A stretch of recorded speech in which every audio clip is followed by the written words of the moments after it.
Moving 92.5. Brooke and Jubal's second date update. It is always a good sign when you continually ask somebody out and they constantly say, I'm busy. That's not a good and sign. then never try to make an effort to go out with you. That's always a plus. Yeah, that's good. That's good, Jubal. That's what's happening to David, who wants to call a girl today for a second date update. They met on Match, had a good time. But apparently, every time he asks her out now, she just says, I'm busy. And then doesn't go like, I'm busy, but we could do this. It's just, I'm busy. I hate that. That's what you're getting, right, David? That's right. Yeah, David, you're not one to read signs or take hints very well, are you? Every once in a while. Tell us a little bit about the girl you want us to call first. Well, her name's Alyssa, and we met on .com. Okay. She's really cool. She was funny. She was cute, all that stuff. So we ended up meeting up and going out for drinks for a happy hour, and we had a good time, Was the conversation good? Everything normal? Did anything strange happen on your date? No, not at all. It was actually a really good time. We were just sitting around drinking and then got on the topic of liking to try new things. How we both like to do that, and started ordering each other drinks that we never had before. And of course that went well. Nobody got sick or anything like that. How much alcohol was consumed? Because it was only like 3 drinks apiece. Okay, that's not too bad. I had like our initial drink, and then she got me something like a blue Hawaiian and an Alabama Slammer, and I got her a Midori Sour, and she'd never done an Irish car bomb, so... You guys were mixing a lot, Yeah, you guys kept it classy on your date, didn't you? Is that all that you did, was go to happy hour and do the, like, hey, try this drink thing? Well, you do that pretty quick in an hour. Yeah. You can have dinner, so... we got pretty drunk pretty quick. Yeah. And realized it was probably a good idea to slow down there. Yeah.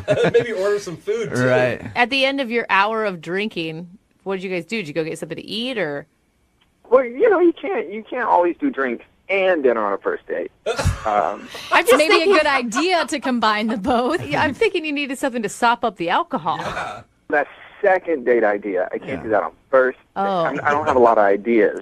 So first date drink, second date dinner and drinks. Well, it's not like you were slamming down bottles and bottles. You each had like 3 or 4 drinks each. You weren't completely hammered, Jubal, right? not everyone's a raging alcoholic like you. 3 or 4 drinks, you'd probably still be okay. In an hour? Yeah. I felt good. Okay. David, can I ask, when you made plans with her the first time, was it hard? Was she always, quote, quote, busy, or did she have a lot of free time? No, she was really open for it. And First time. did she give you any indication on her date that she has like a really busy schedule or a crazy job or anything like that? Not really. It seems like she's. I'm going to be honest. We really didn't talk about with each other what we both do for work. How'd the date end with her? Did you guys make out? No, we didn't make out. I was a pretty smooth operator. I got a kiss on the cheek. Okay. Okay, that's not smooth, David. Yeah. That's Not like at all. That's a Maybe friend you're peck, dude. No. That was a gentleman peck. It was a nice hug. It wasn't a side hug. Regular, good, lingering hug, and a kiss on the cheek. David, I'm just gonna say, throw it out there. Anytime I've ever told a guy or even a friend that I'm busy, it's because I don't want to hang out with them.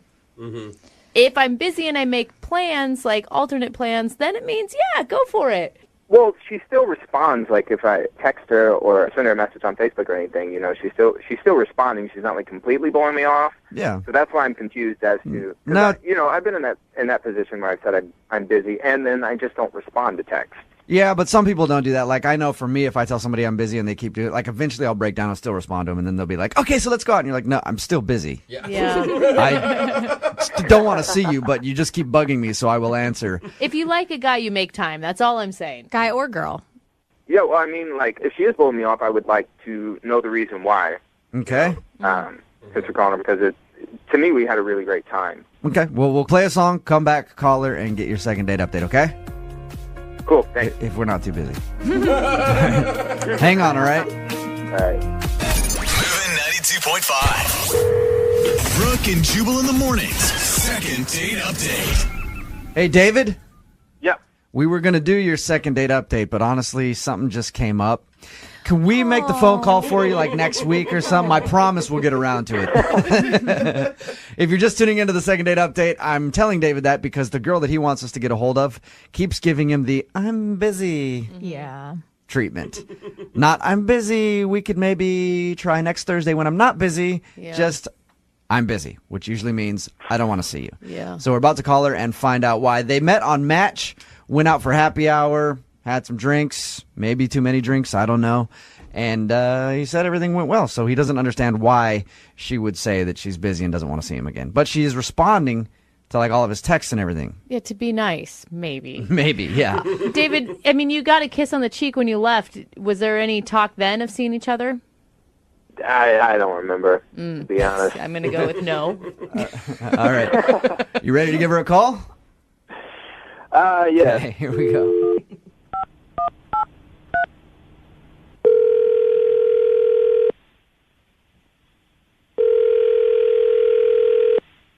Hello? Hi, can I speak to Alyssa, please? Yeah, this is Alyssa. Hey, how are you? This is Jubal from Brook and Jubal in the Morning. I'm moving 92.5. Really? Yeah. What's going on? This is really weird. Do you listen to our show? I catch it once in a while. In the morning, I kind of have to focus on like hard news stuff just so I'm ready for work. But I like to think of us as hard news. We report on the hard-hitting no, things. I mean like all like solid news, like nothing but news. I would so much rather have a good some good music in the morning, but it doesn't really work for. Oh, well, yeah, you want good music. You're not coming to the right place by listening to us. I'll tell you that much. We do have music. I mean, whatever. All right, Alyssa, listen, I'm calling you because you recently went out with someone else who listens to our show, and they wanted us to get a hold of you. So this is like a social call?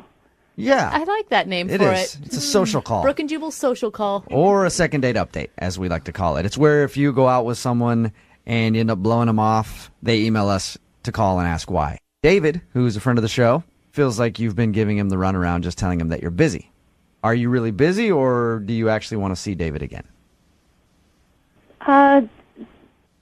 Yeah, that's a really interesting question. It's not that interesting. You're just trying to be nice. Yeah.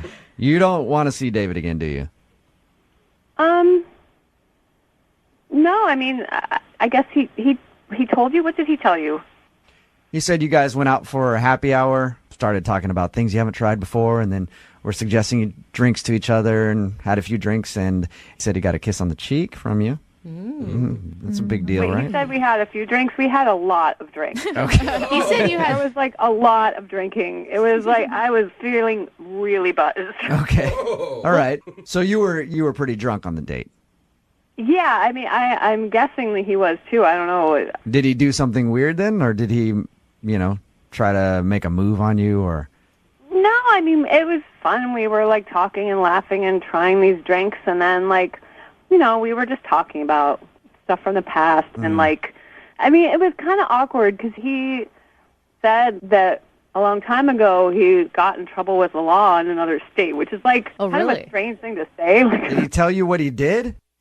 No, he like there must have been a weird look on my face because I think he like kind of caught himself and he just like tried to like play it off like it was no big deal, like he just he said something like, "Oh, I was kind of wild when I was younger." Oh, okay. Like that really stuck with me what he said, and I just. But you don't even know what he did though, because he never told you what he did. Mm-hmm. That's exactly, and that's why I didn't know what to make of it. So I was talking to my friends about it, and they're worried about safety and stuff. So they're like, "Look, you should really do a background check just to be safe. Like anyone can go online and like put up a profile. You don't know who this guy is." So did you do a background check? Yeah. You actually paid to have a background check done on him. Oh. Yeah, I mean, it's not That's okay. that expensive. I was really surprised by what I found out, and that's why I haven't said yes to a second date. What did you find out? Well, he was basically like a serial arsonist. What? He was lighting things on fire? A serial arsonist? Whoa! Like how bad? What? Well, I don't know all the details. Like, you don't get every single everything. But when the information came back, it just was like he set things on fire, like, more than once. Wow. That's intense. What? you Like, guys. how many counts of setting things on fire did he have? This mentioned 4, and there were allegations about a 5th. I guess that wasn't proven. Wow. Now, Alyssa, we did this phone call for him to find out why you weren't calling him back. Now I'm scared if things don't go well, he's going to burn my house down or something. Seriously. I'm worried for her. Yeah, I'm sorry for that. Alyssa, I know you probably never want to talk to David again, Yeah. but I should tell you that he's actually been on the other line this whole time listening to everything you said. Hey. Okay, this is really awkward. I don't even know what to say now. First of all, that is really weird that you would do a background check on me. I can't believe that people actually do that. Don't deflect. Second, like, How can you have a complaint that I did a background check? There was something to find. That seems to be more the issue. Yeah. you could have asked me in the first Well, place. I that did got in ask trouble with the you law. after you mentioned that you got in trouble with the law and you blew off the question. You kind of just shut down and obviously didn't want to answer it. So I did try that. I don't really care about you talking to each other right now. All I want to know is, David, are you really a serial arsonist? Serial arsonist is a really strong way to label it. I set a couple old cars on fire and like a shed in the woods. You said- Why? Why would you do that? We were just kids goofing off. It's not like someone lived in the shed. It's not like it was like a car in someone's driveway. There was just some old stuff out in the field, and we set it on fire. I don't know that I feel better about that, David. Sadly, I can see where David's coming from. Really? Sometimes you just want to light things on fire. At least it wasn't like houses or anything like that. Animals. Yeah. Yeah, it's not like I did it because I was crazy. We did it because we were bored, and it happened to belong to somebody, which we didn't know. And then, Yeah, you know, I got in trouble with the cops. Buildings usually do belong to someone, And David. cars. How much time did you serve? I just finished high school. I was like 18. I was supposed to serve 2 years, but I was out in like 6 months.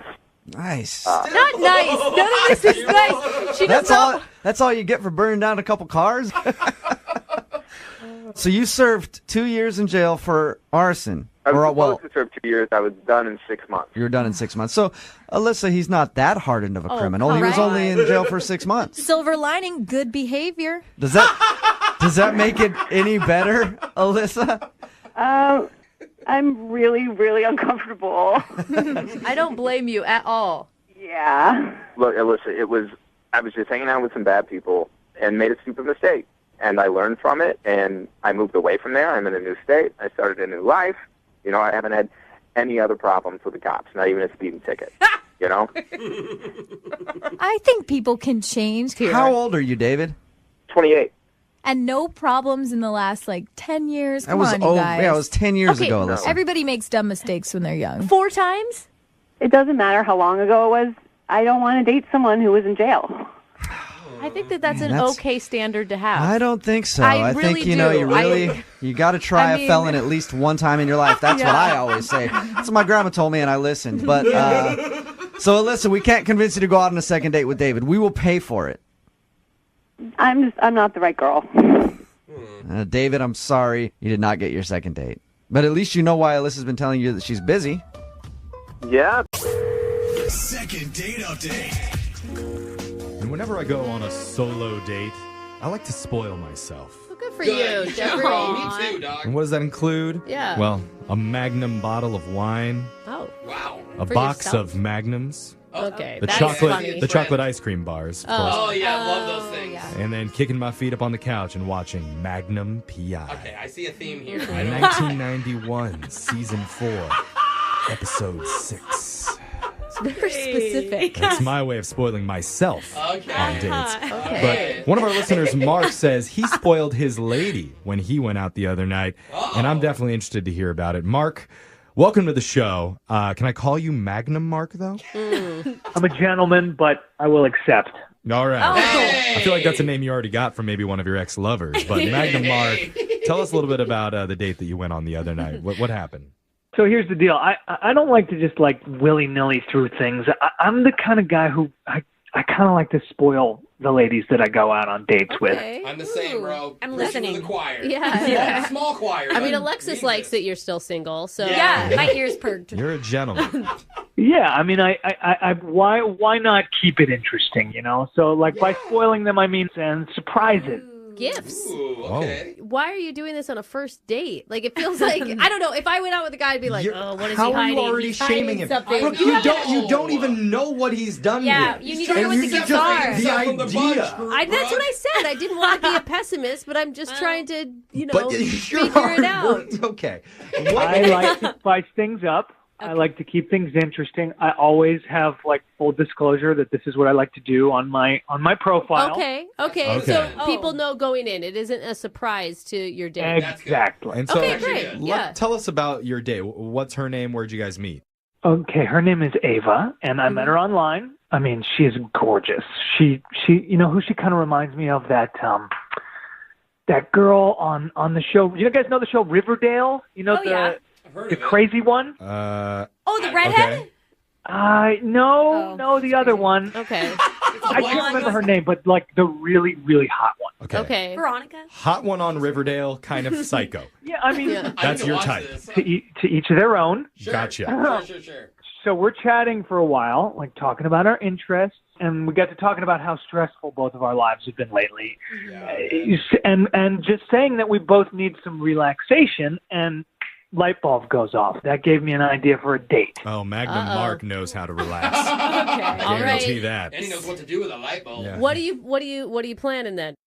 So I asked her out, and I kind of teased her by saying that I had a little surprise lined up for us. Okay. That's exciting. So I gave her an address for us to meet at, but I didn't tell her what we were doing, and I even blindfolded her before she went to the door. This scares me a little. See? Oh, no, Thank you, really? Alexis. I'm sorry, you're meeting a guy you never knew. He's putting a blindfold on you and telling you to meet him at an undisclosed location. Blindfolds take a lot of trust. I know. Sign me up for that. That sounds Like I freaking said, hot. she knew that she was getting into this kind of a date. Okay. So I put this blindfold on her, and I did a little reveal standing in front of the welcome counter.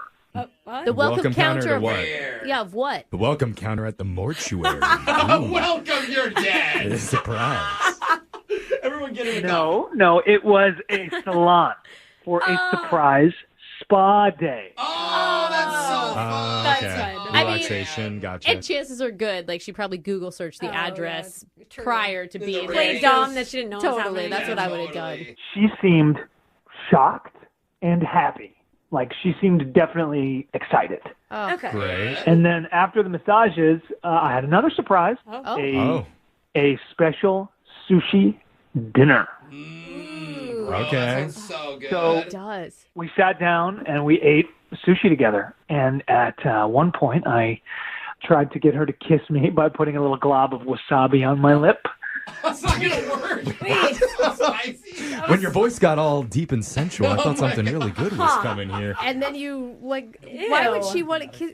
That would burn, man. Yeah, I feel like I have to take the Magnum out of your Magnum Mark nickname at this point. I said, do I have something on my face?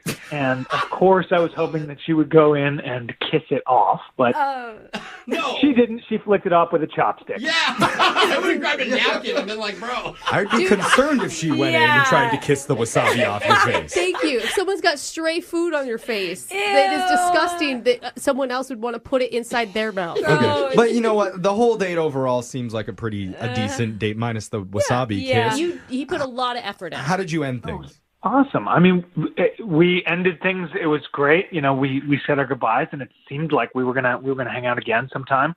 And of course, I hinted at another little surprise for her for our next date. Oh, nice. Okay. And we have been chatting over the last couple of days, but I do feel like she's avoiding me. Okay. I don't know, man. Do you think it's, and I've had this problem, do you think it's too many surprises? You're being too romantic? You're doing too much too soon? Yeah, let's go with that. That's definitely it. Too amazing, too romantic. Well, but she has been responding to my text. She's just not making definite plans. I'm just trying to get to the bottom of it. Okay. Yeah, like maybe it's too easy is what you're saying, Jose. Yeah. There's no challenge for her there. Let's find out. We're going to play a song, come back. We'll call Ava for you, and we'll try and get your second date update, okay? Thank you. All right, hold on, Magnum Mark. Second date update. I've heard a lot of tricks for trying to get a kiss on a first date. Yeah. But putting wasabi on your lips and saying, do I have anything on my face? Haven't heard that one yet. No. It would burn. But that's what one of our listeners, Mark, tried. It's a curious move, that's for sure. Yeah. It didn't work. Yeah, maybe that's the moment that turned everything for you, Mark. Not all the spoiling stuff with the surprises and the gifts. Maybe she just thinks you're too weird. Oh, Would you say you're weird, Mark? Wow. Because, I'm weird. I've licked Tabasco off people, places, and things before, so... True. I suppose I have an interesting sense of humor. okay. It was supposed to be a funny first kiss. Besides the kiss part, it does seem like there's a lot of potential here. Yeah, you're really separating yourself from other guys, bro. The things you're doing, you're spoiling her. And then even the surprise kiss, it didn't work, but it was very unique. I mean, she's never going to be on another date, I'm sure, like that. I hope so. Or maybe never on another date with you either. But That was harsh, Jeffrey. I'm just trying to be honest here. Mark's, we got a wacky sense of humor, right, Mark? Oh, man. Yeah, I know you're joking. I just, I really hope, I'm hoping there's another shot for a date. And I think what the boys Me are too, saying man. too is if she's not the one that wants to go out with you again, that you just keep doing you because you'll find somebody I like that massages. appreciates that. Yeah. Alexis. Yeah. I wasn't even finished my sentence. Alexis. You'll find somebody Alexis. All right. We have a backup. Yeah. We have a plan B ready for you, Yeah. just in case. Thank you, ladies. It's good to get that feedback because, I do have a special little spark and I like to do these little surprises. And you're right. I will not stop. Good. Okay. You should, bro. Okay. And that's why they call him Magnum Mark. Nobody, only You're you the do. only one. Yeah. That's why I call him that. All right. I'm going to dial Ava's number right now. We're going to see what she has to say. You ready, man? Let's just see what happens. Yeah. Okay, here we go. Dialing phone number right now.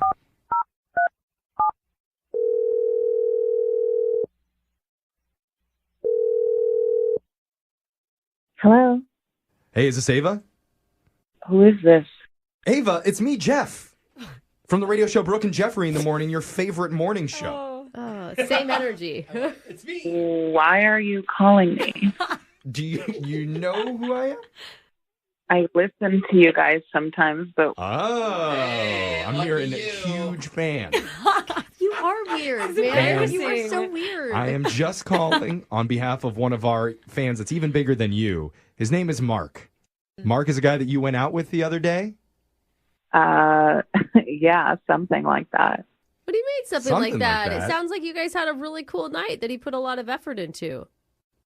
Wait, he told you about our date? Yeah. Yeah. He gave us the rundown that he had a bunch of surprises lined up for you with a spa day and a little surprise sushi dinner at this exclusive restaurant. Oh my God, he told you about spa day?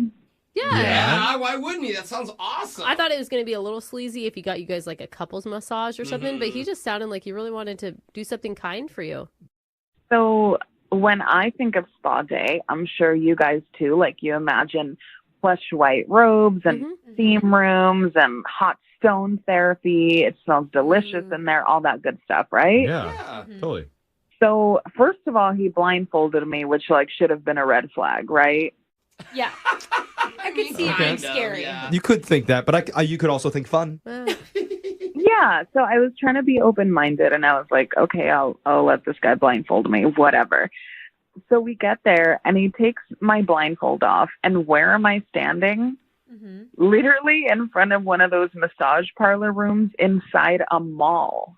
Okay. Oh. But- like a strip mall, one of those. I've had good massages at places like that. Yeah, though. but usually, like, when you get someone a spa or you go to a spa, it's like it's either its own entity or it's in like a fancy hotel or something. Yeah, but you beggars can't be choosers here. I mean, you can still get a good massage at a place like that. True. Well, what is this like? Is this like it's a place in a mall and they have like little private rooms where you lie down, or what is No, this? there's zero privacy. Like, there's a bunch of people in one room getting massages on those weird, like, The chairs. Oh, Like an airport massages. Yeah, I've seen those at the I know what you're airport. Oh, yeah, they have at the mall too when you're walking. It's usually like when you're on the go really Yeah. fast. It's like, hey, I got like Yeah. 15 5 minutes minutes. before my flight. it was awkward. I mean, if you're going to take me to a mall, that does not entail me needing to be blindfolded, you know? Here's a bunch of people. I guess I didn't think about that being like led through the mall. And nobody stopped him while that was happening. That's concerning. also like, Well, that's just malls. oh, Magnum Mark is back doing his thing. But wasn't it relaxing? It had to have still been relaxing. It was okay. Like, I couldn't really relax because I felt so awkward. And then, like, at one point, he paid for a foot rub, and he was audibly moaning really hard. No, he wasn't. Actually, maybe I shouldn't laugh. Sorry. Dude, that would be me. I'm not even Stop lying. I it. love a good foot rub. Oh, so nice. Stop. Don't make the noises. One good thing about it was we were right next to this pretzel shop, and I kept smelling that. Oh, I love the pretzel. Oh, yeah. Dude, how did they get that scent so strong? I don't mean, know. honestly. Okay. So you were into it. Jamba.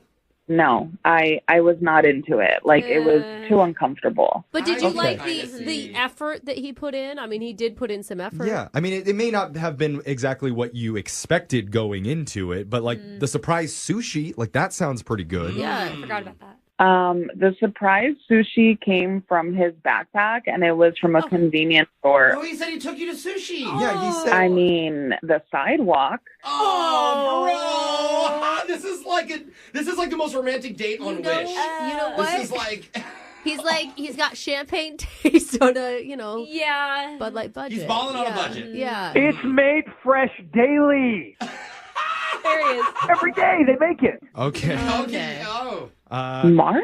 Yeah. Hey, Surprise! Yeah, he has one more little surprise for you. He's been on the other line listening this whole time.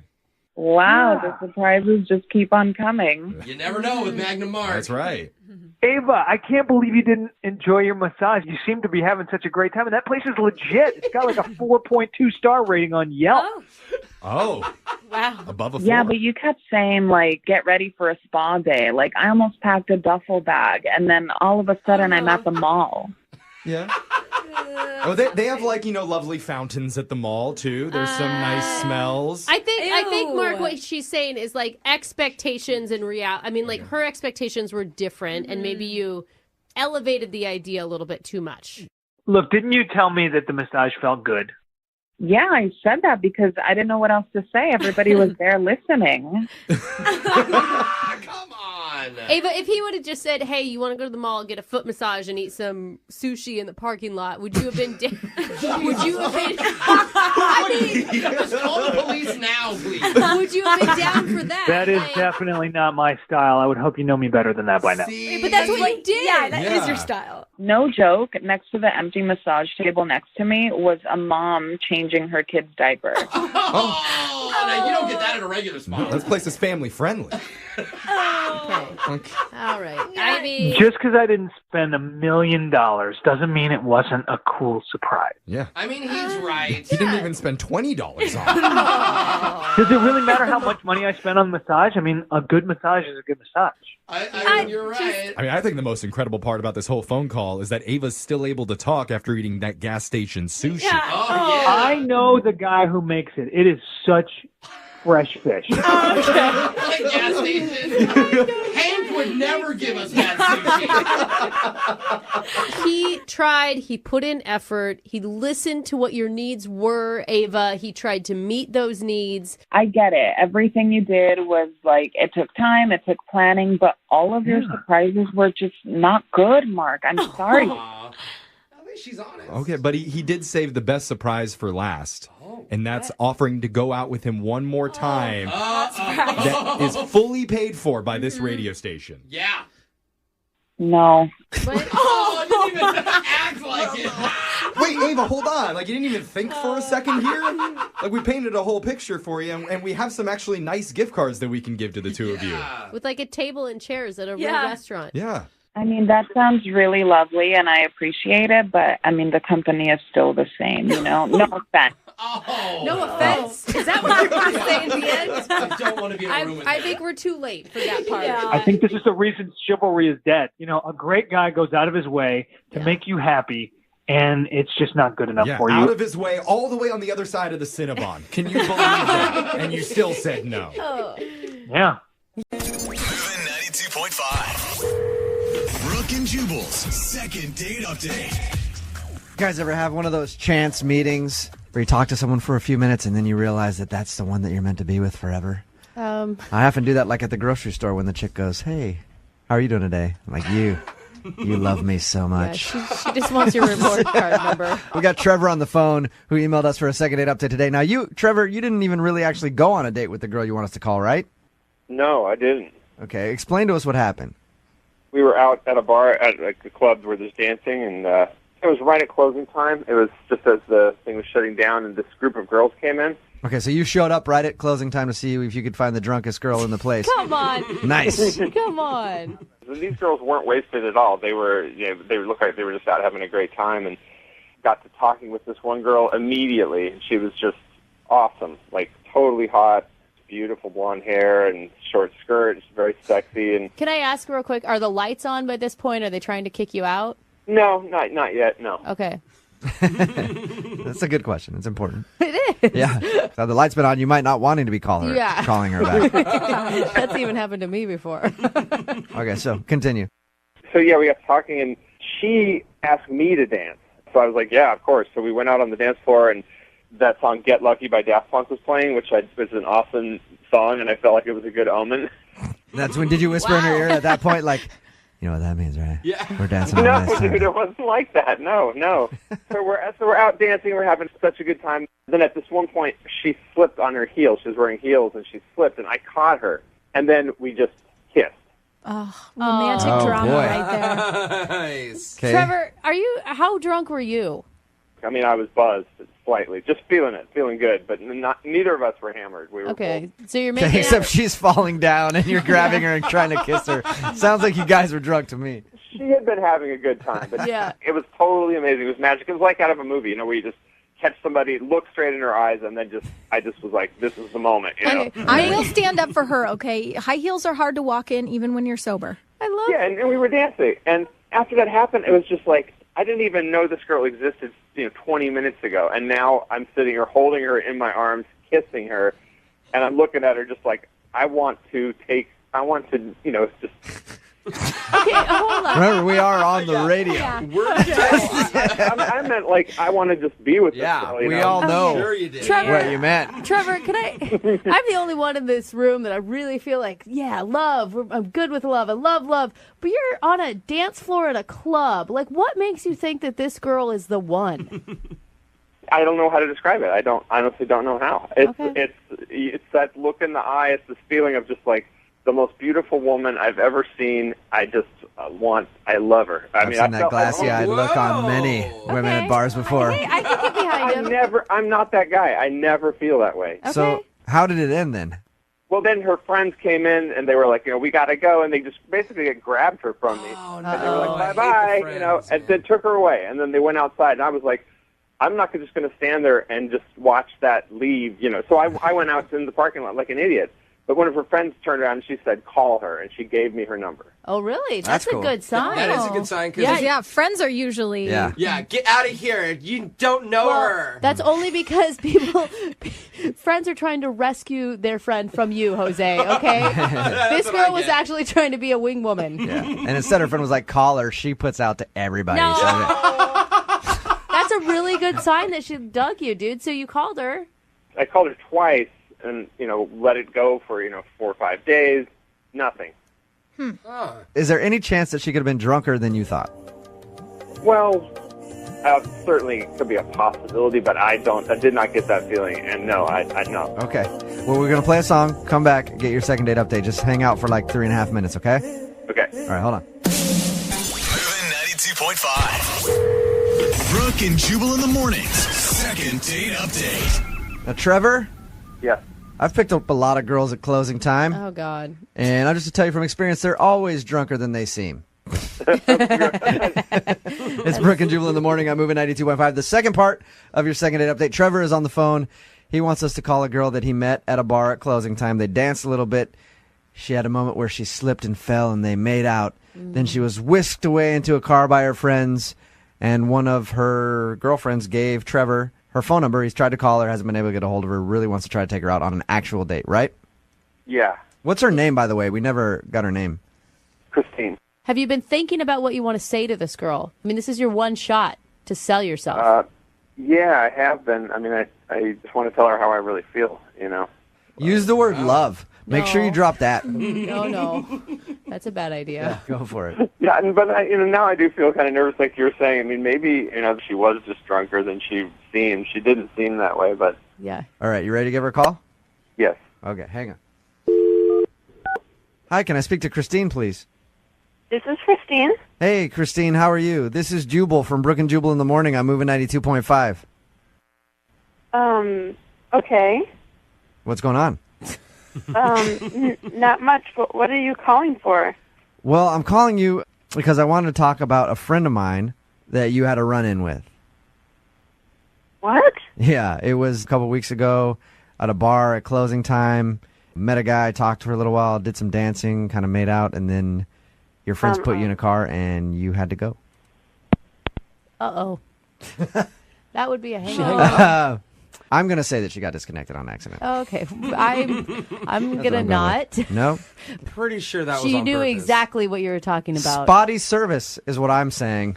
Bad cell service. I You're going don't to call her think back, so. aren't you? That's what gets you restraining orders. She was going through a tunnel. Dude, Trevor, are you sure you didn't do something that night that was awful? She hung up. Yeah, she hung up, man. Yeah, welcome to the party, Trevor. At this point, Trevor, I'm going to go ahead and assume that it's probably not a good thing for you. I'm not talking about this. I'm not talking about this on the radio. Can I ask why? It was a mistake. Okay. You sound upset. Did Trevor upset you? Listen, it just wasn't. It was a mistake. Were you drunk? Nobody's here to judge you. I mean, we've all been there. Were you just like, because we've all made out with someone and been drunk and been like, that was a mistake. The only reason I'm going to tell you this is because I need you to tell him to stop calling me, okay? I have a fiance. Fiance? Oh, Christine. That was a mistake. Yeah, so I don't want to talk about this. Oh, Yeah. my God. That makes sense. That's a good idea. What? So many questions. Christine, why did your girlfriend give Trevor your number? She was drunk? I don't know. Listen, I'm getting married in a week. Oh. What? That was the night of my bachelorette party. It was kind of the last event that we went to. Uh-huh. I should not have even danced with him, or we were just having fun and we were talking, but like he kissed me and Yeah. I'm getting married next week. Oh, my God. I mean, whew. Christine, Yeah? I should let you know that Trevor is actually on the other line and heard everything that you just said. No, Yeah. What? You guys, like, I don't... That's insane. That's crazy. If you knew the things I've been thinking for the past week. You understand why I wasn't answering the phone, though. I'm engaged. That kiss on the dance floor, though, that wasn't just me kissing you. Oh. Yes, I don't know what you're talking about. That was started it, but absolutely you kissing me. That's how it started, but that's not how it ended. It wasn't that long. Just because I slipped doesn't mean, like, that was an invitation.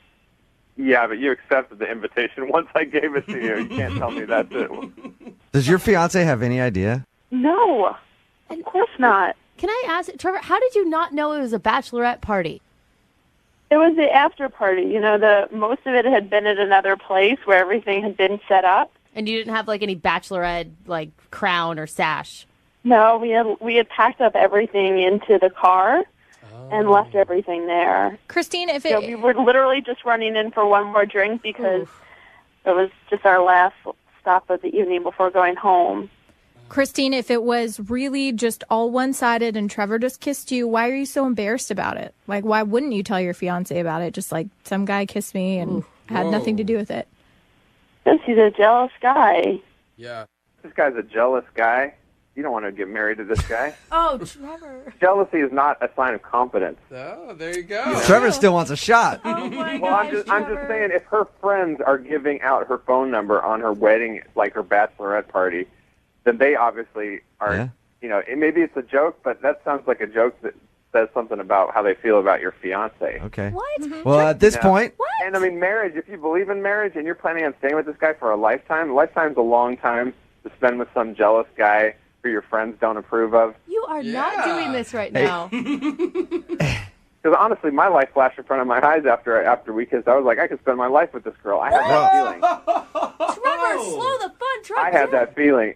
I'm just saying, I know what planning goes into a wedding, I can imagine, but it's a lifetime, and you don't want to be divorced in 2 years trying to call me when I'm going out with somebody else. My goodness, Christine? you are not doing hearing this. What do you have to say about that? Maybe if this were a year ago, it would be a different story, but it's not. Sure, it would be. That is not a no. It sounds like she's How about this? Oh, no. Christine, you're not married yet. We would love to send you out on a date with Trevor. We'll pay for it. That way your fiance won't be able to check any credit card statement and see that you've been out on a date. Christine, I am so sorry. Would you like to go out with Trevor? We'll pay for today's second date. Nicole is on the phone, and apparently she paid for everything on her first date.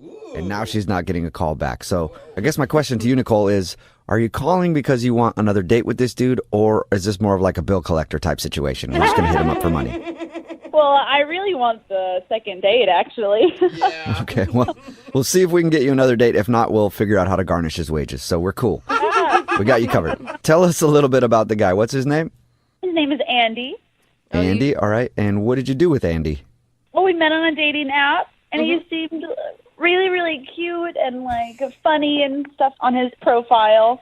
And we decided to meet at a restaurant. Oh, it sounds very novel so far. Yeah. Yeah, you know, like, what could possibly go wrong? Yeah. But they were just, like, from the get-go, he didn't open the door for me. In fact, it was, like, a little bit awkward because, you know, I was like, oh, do you want me to get the door for you? And he was like, what? And so, like, I opened the door for him, and I was like, welcome inside. And it was, like, super awkward. So wait, did he seem clueless about the door opening, or was it something where he was kind of taking a stand? At the time, he seemed like he didn't really know that he was supposed to do that. And it's not like I mind opening the door. Right. Really? Right. Okay, but you would have preferred that he opened the door for you? I mean, yeah, I would have preferred him open the door for me. It's a polite thing to do. Yeah. So, you know, I kind of forgot about it at the time. But I was really excited to learn about him and see what his interests were. So at first I didn't, like, really mind, but he didn't really ask me any questions about me. Hey, Nicole, I hate to stop you, but you want to call this guy for another date, right? That's exactly what I'm thinking. He's kind of like a jerk. Yeah, it sounds horrible. No, he's super hot, Nicole. Is that what it is? He's super hot and you don't care. I'm being honest. Like, is that where you're at? Okay, yeah, I mean, he's really hot. He is. Okay. But I think he's just a little rough around the edges, you know? And I think if he were with somebody who was really genuinely into him, he could, like, soften up a bit. Oh, no. Oh, nice. So you're hoping to change his edges, make him a little softer. You're going to take on a project and change the guy that you want to date. That'll work. I know how that sounds. I know that sounds good. But I mean, people change all the time, you know, and like who you hang out with. You know what, Nicole? You tell yourself anything you need to tell yourself to convince yourself that this is going to work out well. No, I promise it's not as bad as it sounds. I'm serious. Okay. So what was the highlight of the date? Since so far I feel like we've heard a lot of lowlights. Well, when he started talking about fantasy sports, that was something that I had no idea really what that was. Wait, you're not into it? Why is he even talking about that? I mean, I thought it was kind of cool. You know, I didn't know that it wasn't like a real team or you know, like you just pick and choose. Okay. From the description of your date so far, I'm imagining you're not even really talking about fantasy sports. He's just checking his fantasy scores while you're talking to him. I think he was on his phone like maybe once. That was it. Which I think is good, you know? Okay. I'm just glad that he didn't like drink very much, and he says he's a non-smoker, and I don't think he gambles. I'm glad he's not that. Okay. That's good. So there's some positives. Yeah, you know, we can get married tomorrow. It's fine. And so you said that you paid. What happened when the bill came? How did that work? You know, I think maybe I just jumped the gun because I was a little bit nervous, and the bill came, and I was like, "Oh, I don't mind paying if you want to go half." Or I was a little bit like forthcoming, about it. But he did pay the tip. Oh, that's good. Oh, cool. And tipped what, 10% on the bill probably? Well, I don't know. I just assumed he like gave a really good tip. I don't know. Okay, so wait, I do think it's totally fine for a woman to pay. Of course. Especially if the woman is the one who asked him out. Are you the one that initiated it on the dating app? No. Okay. Ooh. So All right. now I think that's not good, Nicole. I mean, it was really refreshing. Like, I felt a little bit liberating. I also felt a bit broker. Yeah. All right. So was that all you guys did? Go out to dinner? Or did you do more? Nope, that's all we did. We went out to dinner, and then he said that he had to take off. I think he had an early morning. Really? Come Nicole, on, dude. I'm sorry. Okay. He didn't do anything right. Listen, he didn't hold doors open. He didn't ask any questions about you. He talked about fantasy football that you're not even into the whole time. And then when you asked to split the tab, he picked up the tip. Like, when you hear that back, do you realize that maybe your standards aren't high enough? It's a red flag. I know it sounds bad, but the truth is he is really confident and bright. And the only problem we have right now is that he's not texting me back. It's been about a week, and he hasn't texted me back. Whoa. Okay, well, and he sounds like a really communicative guy, so that's weird for him, I'm sure. I mean, I'm sure he's really busy, you know, but before he was texting me a bunch. Okay, well, Right. we'll play a song, come back, and then see if we can get him on the phone and get your second date, okay? Yay! Thank you. All right. We'll do it next. Hang on. If you're just joining us for today's second date, Nicole is on the phone, and she wants to call a dude named Andy. And Andy can really only be described as a modern-day gentleman. A knight in shining armor. Really? They went out for dinner, and Andy didn't open a single door. Didn't even ask her any questions and just talked about his fantasy football team the whole time. And at the end of the lovely evening, he made her pay the bill. But he did offer to leave the tip for the server. Nice guy. Yes, Andy sounds like an amazing date. And we're all not sure why Nicole wants to call him back, really. But we're about to do it either way. Nicole, are you ready to give Andy a call? Yeah, I'm ready. Let's give him a call. Okay.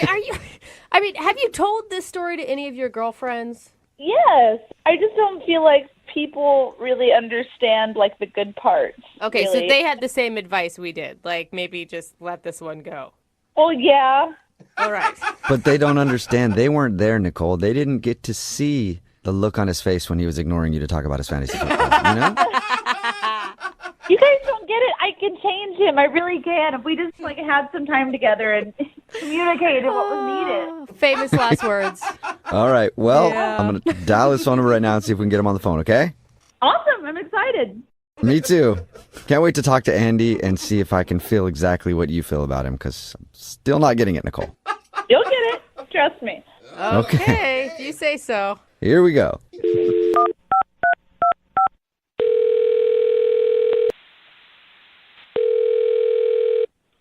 Hello? Hi, is this Andy? Yes, this is him. Andy, what's up, dude? This is Jubal from Burke and Jubal in the Morning. All right. How can I help you? Well, I'm calling you today because we got an email about you from somebody who listens to the show. The show meaning what now? I don't understand. The radio show Brooke and Jubal in the Morning, the one that you're currently on. Oh. I'm sorry, man. I'm getting ready for work right now. I can't do this right now. Okay, well, if you just give us a few minutes, just to like a minute of your time, I promise. Fine, but I don't have a lot of time. Okay. Well, I'll get straight to the point then, okay? You went out on a date the other day with somebody named Nicole, and she emailed us because she says you're not texting her back anymore, and she wants to know why. Yeah, well, not all first dates in the world need another date, you know? Whoa. Can I go? Is that okay? Well, can you give us just like another second? We want to know why. You know, like I said, some dates don't need another one in the world, right? Like I said, that's all really it is. Whoa. But that's not really like an explanation of why. Can you just tell us why? I know you got to go. I mean, you know, I'll tell you, completely honest, I wasn't physically attracted to her off the bat.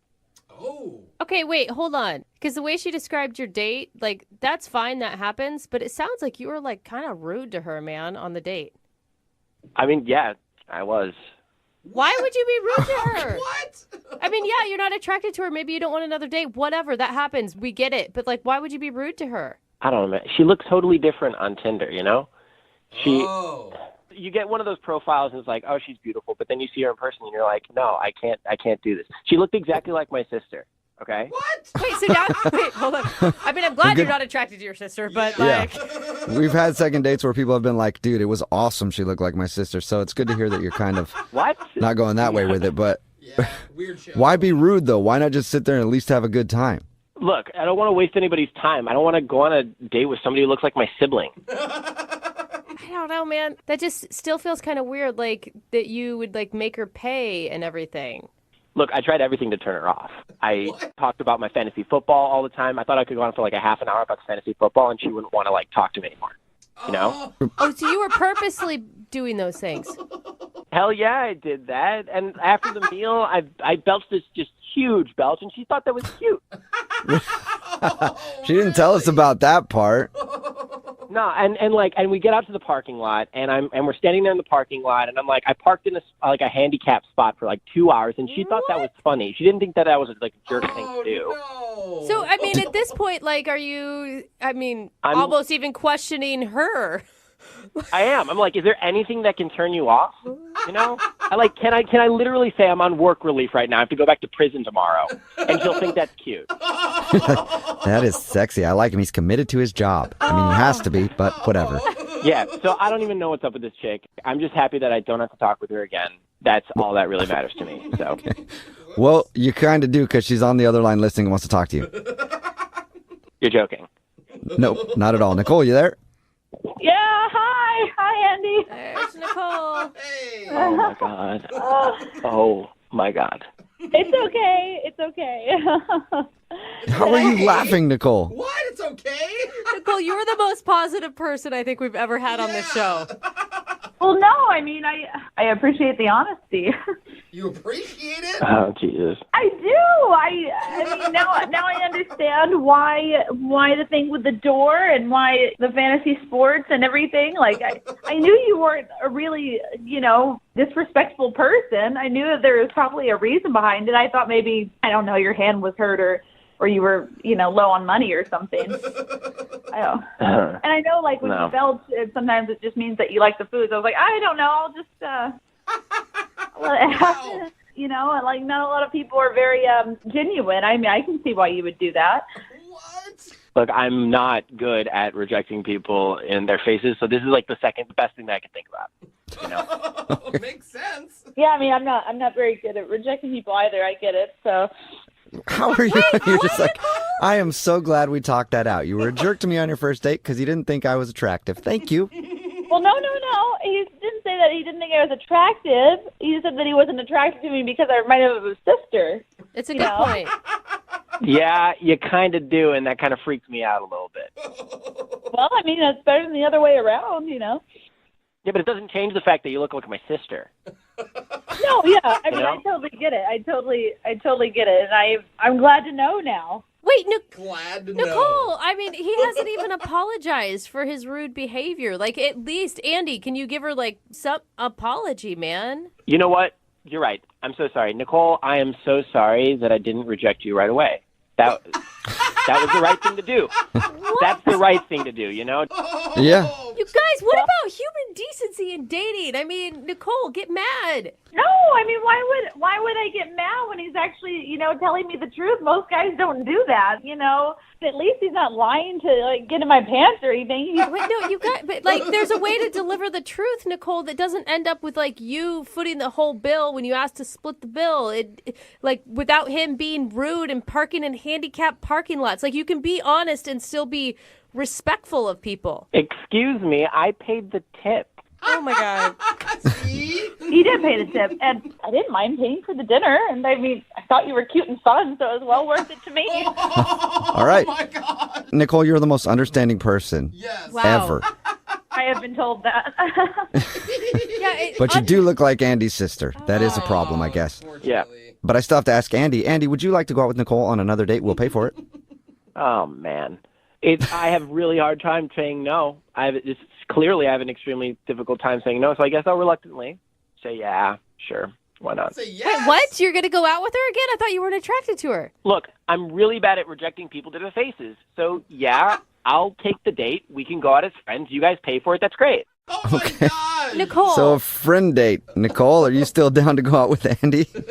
Yeah, I want to. Oh, Of Nicole. course. There you go. Nicole, you're turning yourself into a doormat. Yeah. Well, no. I mean, I can see how you'd see it that way, but I see it differently. You hear about people starting off as friends all the time, and then it, blossoms into something more. Hey, You just right? don't know. Not happening. We're going out as friends. Sorry. Well, I'm sure you're a great friend too. I mean, Yeah, sounds like it. Well, Nicole, congratulations. You got a second date. And Andy, congratulations on getting a second date with your sister. That's exciting. Need LASIK? Trust the experienced team at the LASIK Center at Evergreen Eye Center. No glasses, no contacts, no limits. What will you do? LASIK at evergreen.com. Moving 92.5. Brooke and Jubal's second date update. A listener named Brittany is on the phone with us, and she sent us an email for a second date update. And I'm excited to talk to her because her date ended with them going back to her place, and yes, there was a little hooking up involved. Okay. Are you just excited to hear the details and live vicariously, or what's going on, man? Well, she shared some of the details in her email, and I think you guys are going to love it. Awesome. So let's talk to her right now. Brittany, what's up? Hey, how are you? Hey. Good. Good. Brittany. How are you? Doing okay. Just confused, waiting for a phone call. Okay. Before we get into how your evening went, tell us about the guy that you want to call. What's his name? His name's Colin. Oh, even how you say it, you're longing for Colin. Yeah. He's so yummy. Oh, that is a good description. Like on the eyes, or Everything. did you murder him and eat him? Oh my God, you're so dark, Jubal. Well, that would be the reason he's not calling back, Brittany, if you did that. Well, I did not harm him, if that's what you mean. Okay. There's something wrong with you. Yes, there Yeah. is. Well, Okay, wait, and how did you meet Yummy Colin? I forget. Did you tell us already? I'm sorry. No, we met on the dating app. Okay, and what was exciting about him? He was just like really flirtatious when we were like talking on the app and suggested like, hey, you want to get together? Okay. So we decided to meet up and then, go get drinks after dinner if it went well. And what was different about this date than like other dates you've been on? I mean, like, when it's a good date, if the conversation flows, like had a lot of witty banter. He was laughing at a lot of my jokes and it was just like really natural. It was really easy. I love easy dates. Love it. Not like that, bro. So why do you think he's not calling you back then? What happened? Well, there's one thing that happened. Before we decided to go to the bar to grab a drink after dinner, I realized I left my phone at my place. So just like not knowing him very well, I was like, would you mind if we grabbed my phone on the way out to the bar? So we did. We went back to my place. So I should tell you guys, I do live with my parents. And I told him this like as we were pulling up to my parents' house. Yeah. It's temporary. I told him, he laughed it off. Like, he was totally cool about it. And, I have the whole bottom floor to the place. And, like, there's a separate entrance to get in and out. Right. So we got to my house, and I found my phone. We started, like, kind of hanging out there. We ended up watching a movie and got cozy on the couch, made out a little bit. So you guys didn't even make it to drinks? No, we didn't make it to drinks. Like I said, like everything was just going really well, and it was easy. Not in that sense. It was easy, but... Not Jubal's easy. Was the phone just your excuse to bring him back to your place? No, And that that's wasn't okay. the plan at all. Sounds like an excuse. If I was that dude, I'd have been like, yeah, we can absolutely go, quote, grab your phone, end quote. And I get that, and I'm okay. It wasn't the plan, but this awkward part did happen where we were making out a little bit, and we could hear noises above my room. Like noises. Getting together. Shut up. Please don't make me say it. No way. Wait, I don't understand what you mean. Like board games? Or? Oh my God. No, don't make me say it. It's already weird enough. Wait, doing it? so you were making out with a date and listening to your parents get it on upstairs? Oh God, yeah, like we can keep it vague. It's so weird. Like I cannot believe it happened. I was so embarrassed. Talk about setting the mood. Well, I mean, I agree, but like I was just so embarrassed. And I thought it was like, oh, okay, maybe we'll like stop, right? And it didn't. It like whoa. It didn't stop. But then I don't know. Shortly after, he was like, "Oh, I have to go. Like, let's get together again soon." And I have to go. And I totally understood why he wanted to leave. Like, I didn't want to be there either. But unfortunately, you had to go back in your house and lay down on your bed and just listen to them having the best time. Oh, no. no. They sound like noise canceling headphones. But yeah, like now I can't get him to agree to another date. Oh my God, that is so awkward. I don't know if I would want to go out another date. I mean, my parents are at least good role models. Oh, What? I don't Good mean role to model. say that. Hey, I heard what your parents are doing. Did you learn a thing or two from mommy and daddy? No, I just mean a good relationship. Yeah, sounds like it. Sounds like they have a great man. relationship. Oh my God. Okay, well, we'll play a song, come back, and we'll find out if your parents doing it did your date in. So bad. I just don't want it to screw up the next time. That's right. Your parents screwing could have screwed your date up. Hey. Moving 92.5. Brooke and Jubal in the mornings. Second date update. If you're just joining us for today's second date update, Brittany is on the phone, and today she wants to call a guy named Colin, and their night had everything that you need for a perfectly romantic evening. They had dinner that went amazing, lots of laughter and fun, and then they went back to her place, started watching a movie, and of course, no romantic evening would be complete without the soothing sounds of your parents making love in the bedroom above you. God, it's so gross. Hey, Brittany, Yeah. does that jog your memory a little bit? Yes. Oh, Brittany, I am so sorry. If that was confusing to you, Brittany lives at her parents' house. She has like the whole downstairs to herself, I guess. But she did take her date back there, and they ended up hanging out for a while. But at a certain point, her parents didn't know she was home, and they started doing what parents do when the kids aren't around. And now the dude's not calling her back, and she suspects that's the reason. I do have two questions, just because I forgot to ask, because I was so mortified by what happened to you. Once you started hearing your parents doing it while you guys were making out, how long did it take for him to leave? You're making me think about this again. I don't want to relive it. I just want to know how scared he was. When it registered what was happening and the horror in my face, he left, not ran out the door, but, he gave his polite goodbyes and got out. I don't know if you All want to right. call this guy back. I mean, it sounds like he's not there to protect you, man. It's like the whole building was burning down and he left you for good. To be fair to him, this is my fault. It wouldn't have happened if I hadn't have left my phone at home. The plan was to go out. Okay. Well, no, it still would have happened.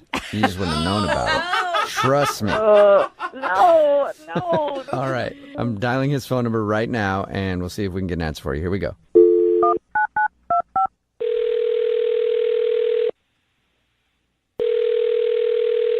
Hello? Hi, can I speak to Colin? Yeah, this is him. Hey, what's up, man? This is Jubal from Brooke and Jubal in the Morning. It's a radio show. Okay. What can I help you with? Well, I'm calling you today because one of our listeners named Brittany asked us to get you on the phone. Brittany?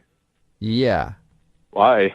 Well, because she told us about your date, and now you're not setting up plans for another date, so she wants to know why. Really? Yeah. Yeah. Okay. That's kind of creepy. True. But it's a segment we do on our show all the time. It's called the Second Date Update. And Brittany told us about your date, and it sounds awkward at the end of it, at least. Oh, yeah. Emphasis on sounds. Personally, for me, it sounds awesome, but I could see how it could be awkward for a lot of people. Oh, my God. Colin, he is a disturbed man. Don't listen to him. So she did tell you a bit what happened. Oh. Yeah, she told us that you guys went to dinner and then went back to her place, and then you got to hear the rare sounds of parents doing that naughty thing that parents do. You're making it sound like a National Geographic episode. What do I hear off in the distance? Is that your father, Bert? Oh, my God, the mating rituals. So, yeah, that's why she thinks you're not calling her back. I mean, kind of. I don't know what to say. We don't blame you. Yeah. I told her I wouldn't call her back either if I heard that. That has got to scar a person for a while. Yeah, no, it was probably the most uncomfortable thing that has ever happened to me. Was it uncomfortable because she kept talking and you wanted to hear more? You're like, shush, I'm listening. No. Oh, God. I mean, everything stopped on my end pretty quickly, Oh my God. I just imagine you both like trying to turn the TV up and it's still not helping. It's never Is enough there volume. anything that can cover the sound that's coming from the parents' bedroom above us? Oh, man. Yeah. Oh, God. So that's He's got like PTSD. Did you Yeah. hear that? Why not go out with her again, though? I mean, it's not her fault that her parents can't keep themselves under control. I mean, they're probably like 50 or 60. I mean, at this point, they should never be doing that again, you know? But it's not her fault. Oh, you sure it's not her fault? How would it be her fault, man? I don't know. As soon as it started happening, she started acting real weird. Like Real weird how? I don't know. She had this like look on her face, and I don't even know how to explain it. It was like she didn't seem surprised at all that it was happening. She was probably Okay. just mortified. That's not what I would look like if I were mortified. God damn. So you think that she was enjoying hearing that? Ah, don't say that. Maybe a little bit. Whoa! Dude, that is a heavy accusation. Oh my God! How would she ever be enjoying something like that? I don't know. She was looking at me, and she was just like, "You want to get back at them?" And What? yeah, I don't know. I don't know how you respond to that. She said that to me, and I don't know what a normal person says in that moment. She had to have been joking. It had to have been a bad joke at a bad time, trying to make light of a really awful situation. That's what I was thinking, but she doubled down, and then she kissed me hard right on the mouth. And you left? Like, That is so gross. Who can still kiss at a time like that? Who can hear their parents doing it and still kiss anyone? I don't know. The whole family was in on it. I don't know. I didn't, Dude, and that's what I'm saying. All kinds of opportunities there that I think you missed, Colin. No. Well, Colin, thank you for sharing. I will also tell you that we do have another surprise for you because Brittany is actually on the phone listening and wants to talk to you. No. Yeah, and her whole family is too. What? They're all there. That part isn't true. Are not. Hi, Colin. Oh, hi.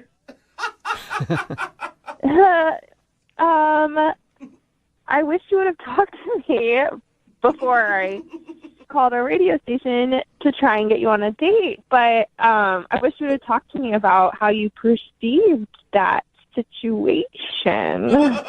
How we all just perceived it. Yeah.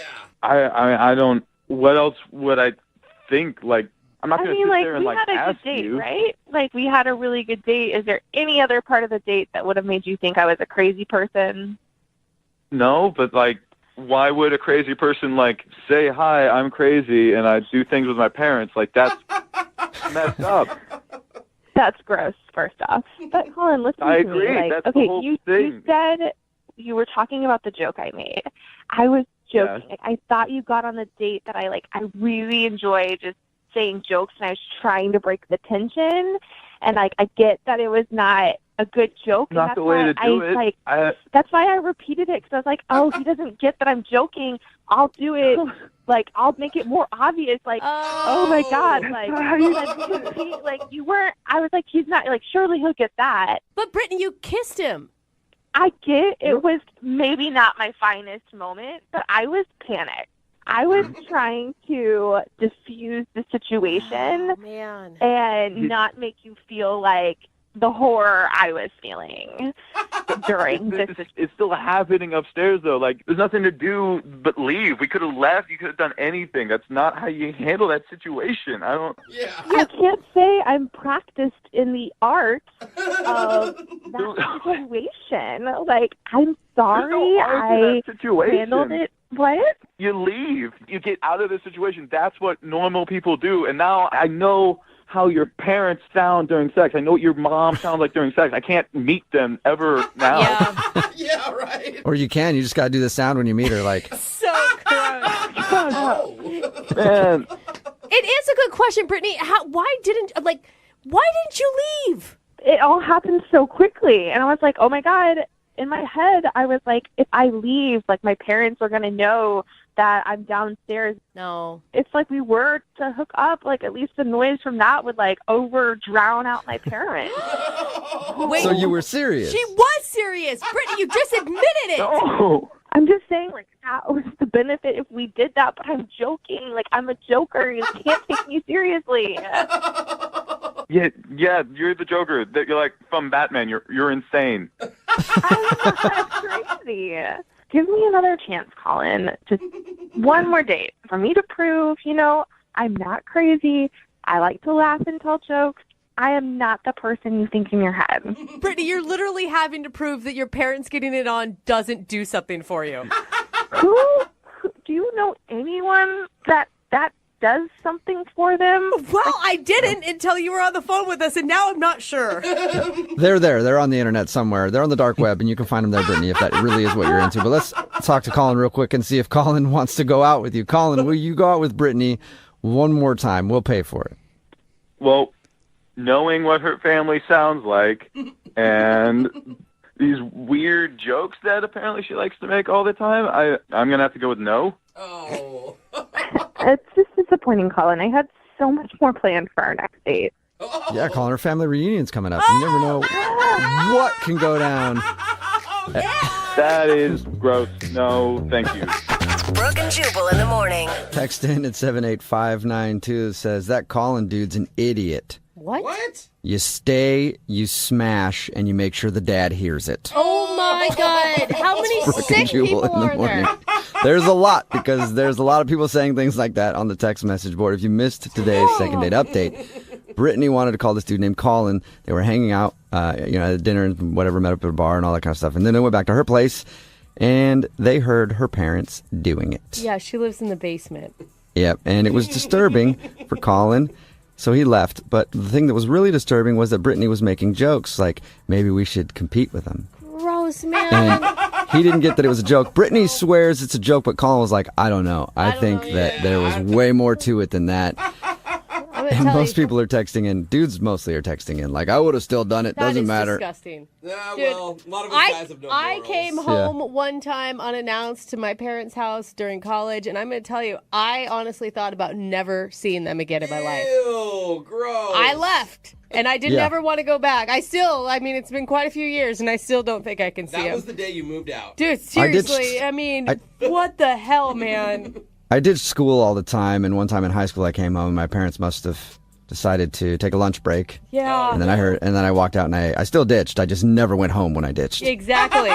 So, text in at 78592. Would you still hook up with Brittany even though her parents were doing the same thing upstairs? Oh, man. Colin wasn't into it, but a lot of dudes texting in definitely don't have a problem with it. And remember, if you want to do a second date update, all you have to do is email the show, and we will call the person who didn't call. Now, for your second date update. About a year ago, we had two people on the phone for what turned out to be one of the most dramatic second date updates we've ever done. It featured a guy named Andrew and a woman named Kate. If you haven't heard it before, we're about to replay it for you, and afterwards, we'll get a second date update from them to find out what's happened since their call and where they are at today. So keep listening, because that's happening right now. Moving 92.5. Brooke and Jubal's second date update. Today's second date update is a little different from the others because the girl that's on the phone to do a second date update today has actually had 3 dates with the guy that she wants to call. What? Oh, that's breaking the rules. I mean, come on. Normally the rule is 1 date and that's it. Yeah. Not 3 dates, because that's kind of more of a relationship type Yeah. thing. And that's not a second date update. That'd be a 4th date update. But I went ahead and I talked to the girl, and she offered me $1,000 cash if we would do the second date update for her anyway.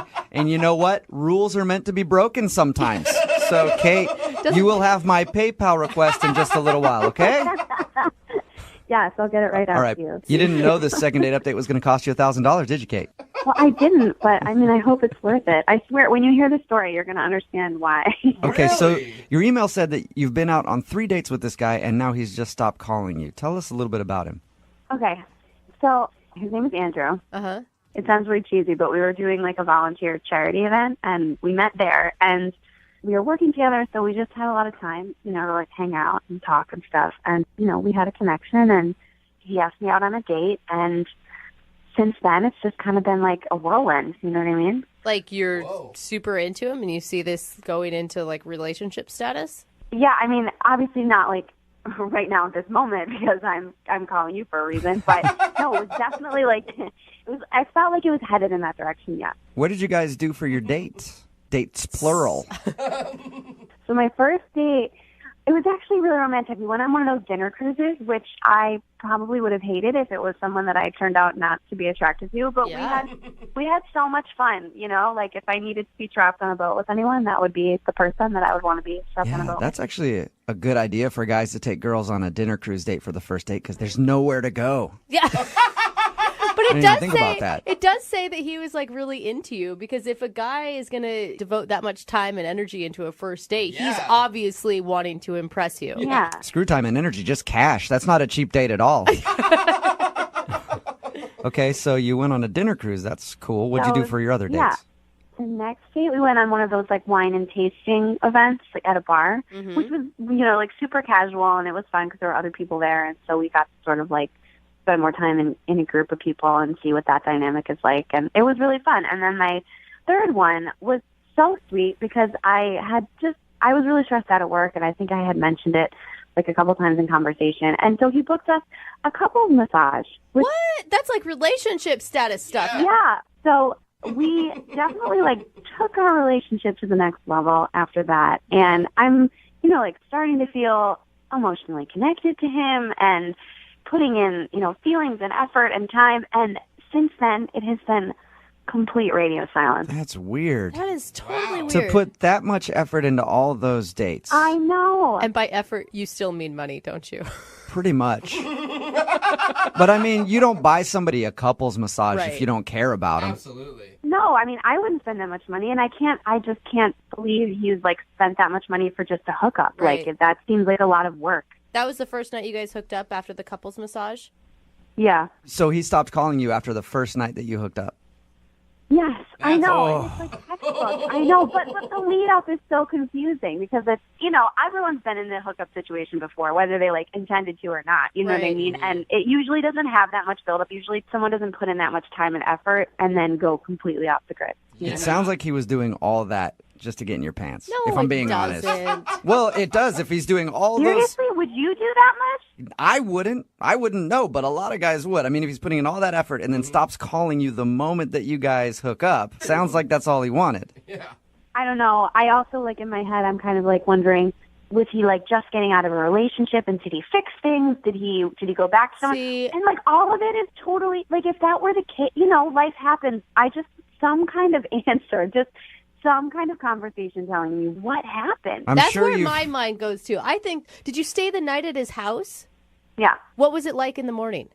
It was really nice. It wasn't like hookup. You know what I mean? It's, you know, when it's a hookup. You're a woman. You know, like, you've been there. You know. No, most women don't know when it's a hookup. I'll tell you that much. I totally disagree with that. No. I disagree, too. With No, that, too. most don't know. That's why there's clingy women who will text you after and think they're in a relationship when they're not. It happens all the time. I'm sorry. I think she's right. I think the majority of women know when a hookup is just a hookup. I completely agree. Okay, well, maybe the guy's a player and he's really good at it and you don't know. If that's what he's doing, he's really good.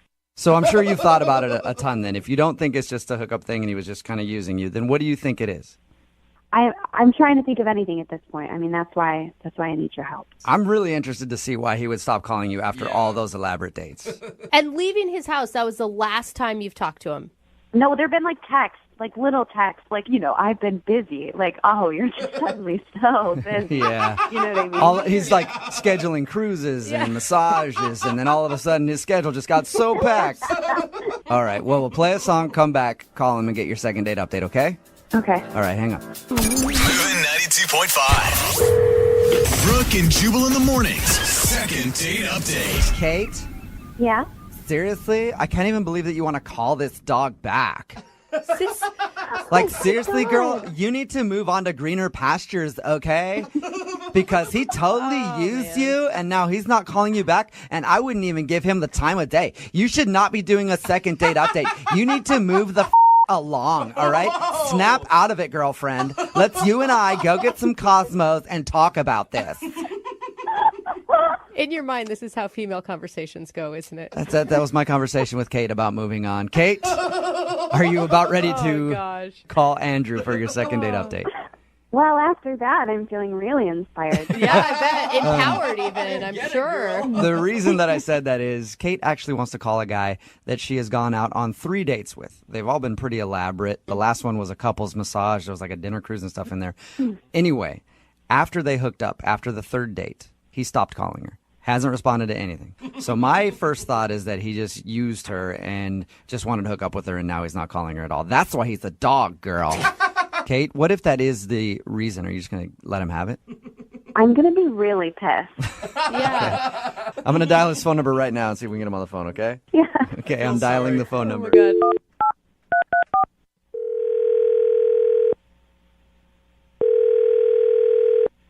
Hello? Hi, I was looking for Andrew. Yeah, this is he. Andrew, how are you? This is Jubal from Brook and Jubal in the Morning. Okay. I'm calling you because we recently got an email about you from one of our listeners. I didn't submit for any contests or anything, guys. Yeah, no, I know. This is not about a contest, actually. I just need a few minutes of your time. In regards to...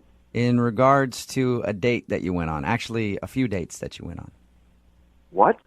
Yeah, we do a segment on our show. It's called the Second Date Update. You recently took a girl named Kate out. She told us a little bit about your dates. They were all very elaborate and very romantic, but now you're not calling her back and she's very confused. I'm not sure what to say. Well, you could start by telling us why you would blow her off after 3 dates. It's not as simple as that. Okay. Yeah, I'm not trying to sound confrontational with you. I just want to know what happened, and more than anything, she wants to know what happened because you guys went out on so many dates, and she said that they were all pretty romantic, and you seemed like you guys really liked each other. Yeah. It's just a weird situation. It's been in my head, and I'm just trying to figure this stuff out. Does that mean that you are actually maybe in a relationship with somebody else? No, certainly not. No. Okay. I wish it was that simple. It's more complicated than that. Let me ask you a question, just an easy question to answer. Did you like Kate? Yes, very much. Okay, so you did. I did and still do. Okay, so you still do. Well, then why not offer her the respect of letting her know why you're not calling her back?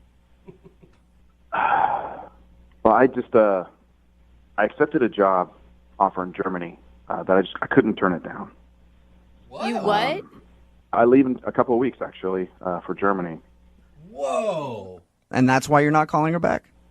Well, I feel strongly for her. I just don't know how to tell her, you know? I mean, yeah. I don't know what to say to her. I just figured the easiest thing would be just to, disappear, fade away. What are you talking about? Disappear? That's like the coward way out. You owe it to her to talk to her about what's going on.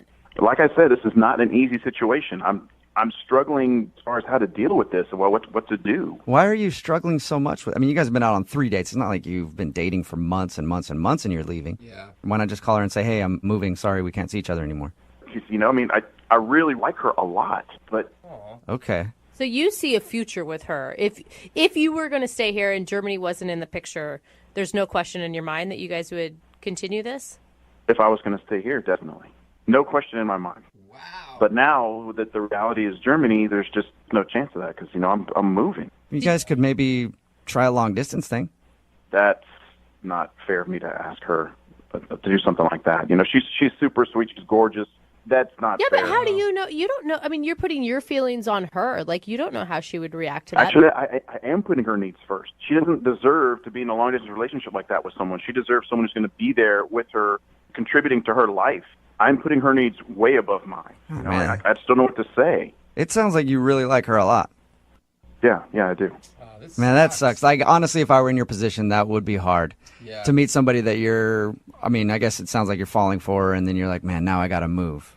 Jeez. Yeah, it sucks. But some consolation, German chicks can be kind of hot. Okay, Jubal, that's not where we're going with And he's going to be this. making more money, obviously. Can I ask one question, though? Did you know that you were going to Germany before that last couple's massage slept together night? No. In fact, this is from a previous situation I had that developed over the course of 3 or 4 months. So I thought that the opportunity had kind of fizzled out, but it turns out it was just taking a little bit more time, and then they made me an offer. I had to jump on this. Wow. Okay, I'm just so really excited about this Germany thing. It's the dream job I've always wanted. But at that same time, I feel like I could be missing out and not being able to share something like that with someone like her. well, then why not just talk to her about it? I agree. I know it's early on in your relationship, but why not just talk to her? Man, easier said than done, guys. Not really, because she's actually on the line listening. Excuse me? I said she's on the other line and listening to this conversation and wants to talk to you. So there's that. Kate's on the phone. Yes, she is. Yeah. Hi. I don't really know what to say. This is a lot. You've been on the phone the whole time? The whole time. I'm sorry. I'm sorry I stopped calling you. It was the only way that I saw to handle this. It's okay. I don't really know what I would have done in the situation either.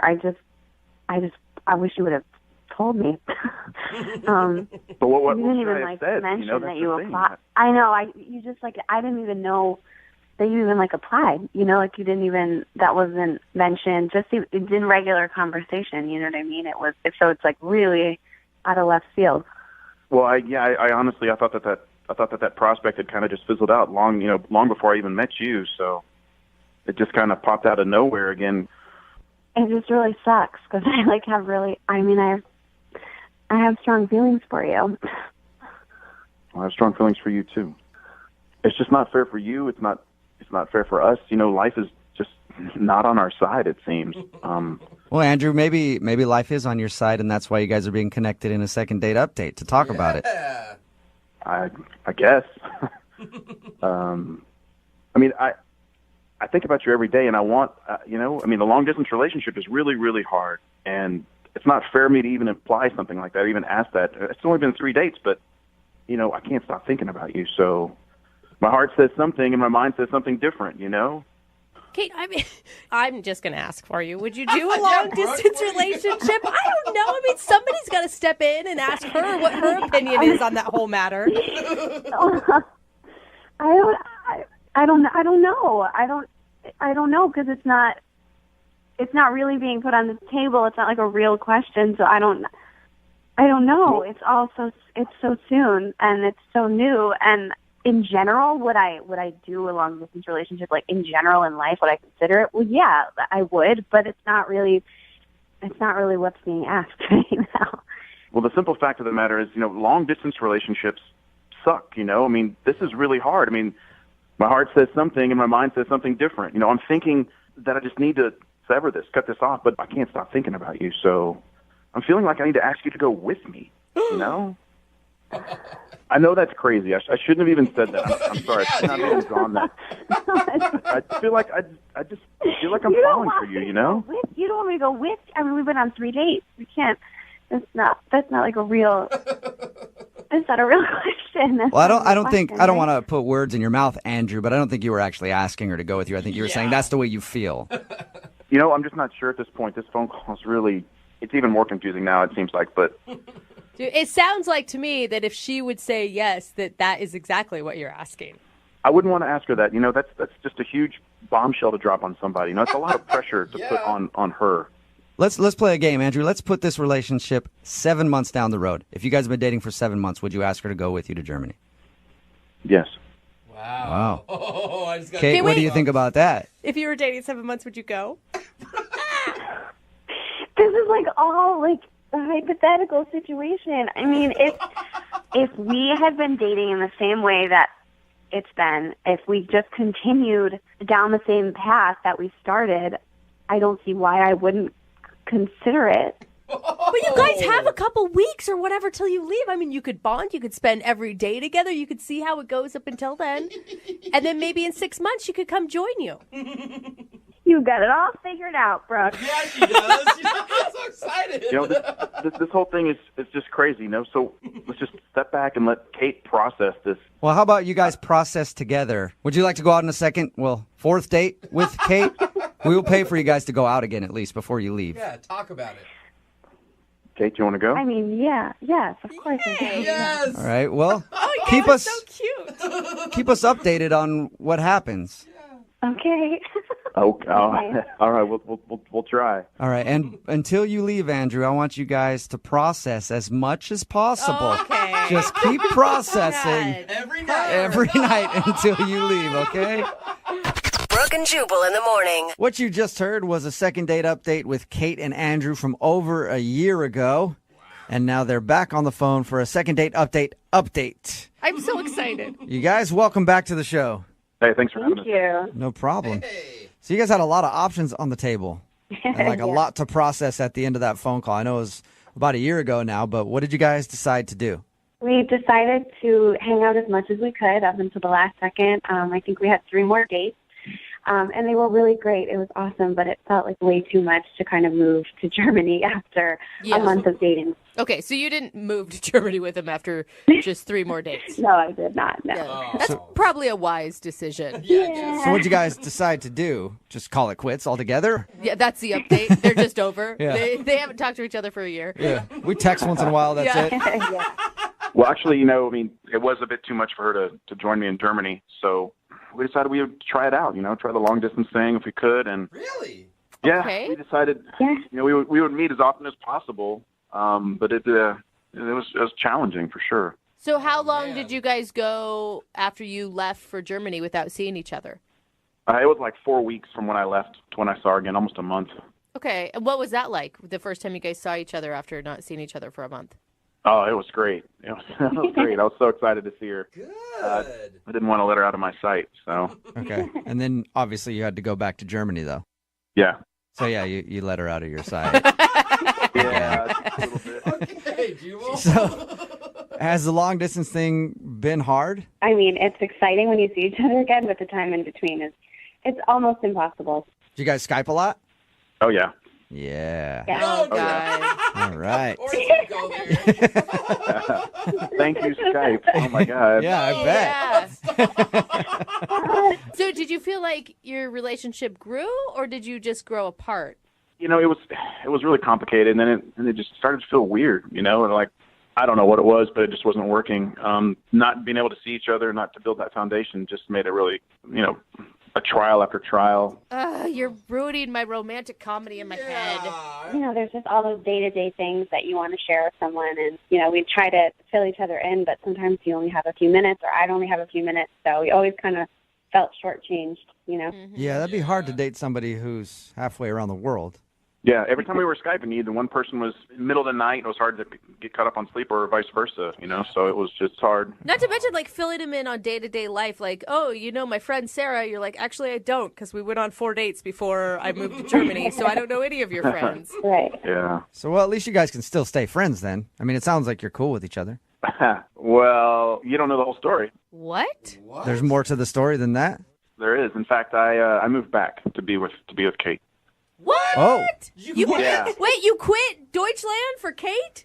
I quit the dream job for the dream life with her. Wow. Romantic. Wait, so wait, you are still in love with each other? I would hope so. We live together. Oh, You live together? Wow. just drop that on us like that, huh? So Oh. you left to Germany, you guys dated for a little while long distance, then you quit your job and moved back, and now you guys are living together. I wasn't able to sleep. I was just thinking about her all the time. It just wasn't working for me. I had to, it wasn't out of fear. It was more along the lines of I wanted to be even more happier than I was with my dream job, and that means to be with Kate, and I'm very happy. Wow. And plus, the food in Germany is terrible. So, really, so much sausage and kraut before you have to head back home. Exactly. Kate, were you worried about him choosing you over his career? Like you could be a regret at some point? Yeah, I mean, it's a lot of pressure. I feel like I was sort of playing the devil's advocate and trying to tell him that he didn't have to do that. And I would just ask him, are you sure you want to come back? And his answer was always yes. Well, all right. And it sounds like you did it. Well, congratulations. I wasn't expecting that. It sounded like you guys broke up. I know. We saved that to the last minute, Andrew. Yeah, you want to keep you in suspense a little bit. Okay. So, Wait. hey, I had to wait 6 months, man. You can wait like 5 minutes, right? It doesn't feel good when you know somebody just lied to you. No, not at all. Yeah, never does. Like, for example, I had a listener tell me just the other day, wow, Jeff, your song was so great. Bro, your songs are great. Come on. Oh, you're keeping it going. No, I get it. You hate me. What are you going to tell me next? Brooke's nice? One of our listeners, sure. One of our listeners, Ryan, says his date lied right to his face when they met up, and he does not understand why. So he's on this right now. Ryan, how's it going, man? Hey, how you doing? I can't figure out why you're calling us for a second date if this person lied to you right away on your first date. Yeah, let's find out what happened. But first, tell us about the girl that you met up with. What's her name? Yeah, her name is Lena. She seemed great. She's a realtor. I met her during an open house that she was showing. Oh, okay. that's cool. Were you shopping or just shopping for hot realtors around? No. I'm looking to buy a house, and so it was a nice. I'm not going to take it, but she was cute. Oh, And, that's genius. I never thought about it, but if you meet women while you're buying houses, they think you have tons of money. Well, if they're realtors, they're actually going to get your background and all of your banking never information mind. at some Never point. mind. Nice try, Jose. I see where that was Sorry going. to interrupt you, man. So how did you, what type of game did you try and play on Lena there? No game. You know, we just started chatting, and we kind of hit it off. We just kind of clicked. You know, there was something nice. And Oh, the rare, just honest, play it straight game. We don't hear about that a I lot. don't think That's why he's calling us. It's not a game, Oh, okay. Jeffrey. Yeah. I'm going to write that one down. Yeah, I don't know how over the that top. worked out for you, but it's great that it did. So what did you and Lena end up doing for a date? anyway, I emailed her, right? Because I had her email because of the open house and everything. So, and I said, I'd love to just get you to know you more. This isn't about work, I'm not interested in the house. Just came out and flat out said it, right? Okay. Yeah, that's and great. she said, yeah. I think that'd be great. Nice. So it felt like a date going in. Like it seemed pretty clear that she wasn't just trying to get another client. Exactly. Yes. I mean, Okay. we did talk about work and everything like that. I'm an audiobook narrator. She's a realtor. So we talked about our jobs and what we're doing right now. Cool. Oh, But okay. that was just a part of it, right? It was a coffee and it was nice, but it only lasted for about 20 to 25 minutes. It was pretty short. She gave an abrupt ending to it all. She looked at her watch and she said, "Oh no, I've got a client meeting." Okay. And she did the quick hug goodbye and she left. Oh, you don't believe her? You think she was lying about the client meeting? So here's the catch. I know this is weird, but check it out. I also left because I was like, why am I here? Yeah. Well, that makes sense. If she's leaving, you would probably end up leaving too. Gonna sit in the coffee shop for another half hour. So I saw her walking down the street. I was a little bit behind her, and she went into the container store that was right down the street. That was it had all of the, organizational tools for a closet and whatnot. Yeah. Right. So I just saw her go on into the client, and I was like, that's a weird place to meet a client in a container store. And so she just stayed there for 30 minutes, just browsing. Wait. Where did you stay for that 30 minutes? Because that seems weird. I was on a park bench across the street. Oh, you're scoping it out. It's like a private investigator. I would do the same thing. She's a realtor. Maybe she had to get some sort of something for staging a house or, there could be a very plausible reason. Great. Why lie about a client meeting then? Because maybe she honestly had to go get this stuff. Here's the question. Did she actually buy anything from the store? No, she didn't. She browsed for 30 minutes and then just left. Huh. Interesting. Did she talk to anybody while she was in the store? Well, I don't know. You bugged her. What Did you she go say? into the store? I did not go into the store. No, I didn't. Oh, Okay. that's where you draw the line in watching people. I see. Even stalkers have to have their limits. Yeah. So what happened? I mean, why exactly are you calling for our help right now? Are you still interested in trying to get another date with Lena? No, I really would like to see what her excuse is. You just want to call her out. I want to call her out on the radio. Even if she said, bro, what if she's like, oh my God, he was so great and I actually can't wait to see him again. What's your reaction going to be to that? I don't believe it. Then why did you lie to me, though? Is this just a lot of bad dates all piling up and you finally cracked? Is that what this is? No, this is me just being look, be yourself. Be unadulteratedly yourself all the time. And it's you standing up for yourself, bro. I think you're standing up for your own morals, I don't right? think she did anything wrong. Like, you still don't know. Like, it's just easier to say client meeting than it is to say, well, we're staging this home and I need organizational tools for the junk drawer. So I need to go, that. you know, like. But a 20-minute date is so short. It is short. To cut it short like that. Let's take a poll around the room. Who believes Lena was telling the truth that she actually had to meet a client? No. No from Alexis?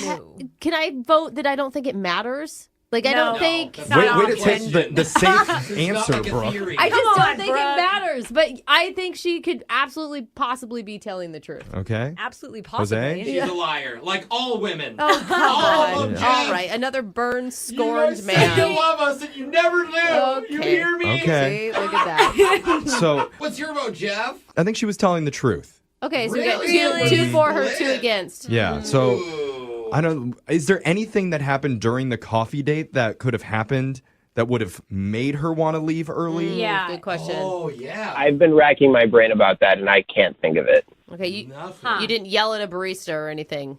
No. Okay.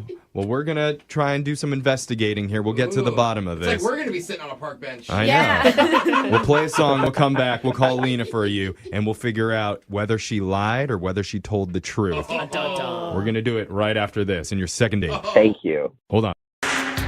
It's Brooke and Jeffrey and the mysterious case of the Container Store confession. Ryan's date, after 20 minutes, said she had to go to meet up with a client. But after he followed her, he saw her go into a container store, quote, casually browsing. Yeah.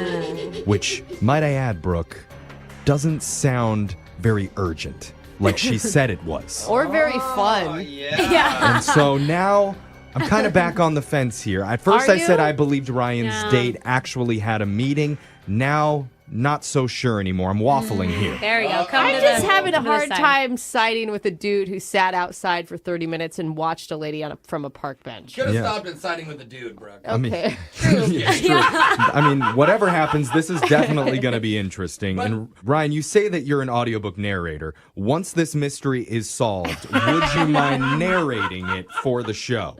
Sure, no problem. Okay. There you go. I cannot wait. It's going to be a New York Times bestseller. We're going to have a book.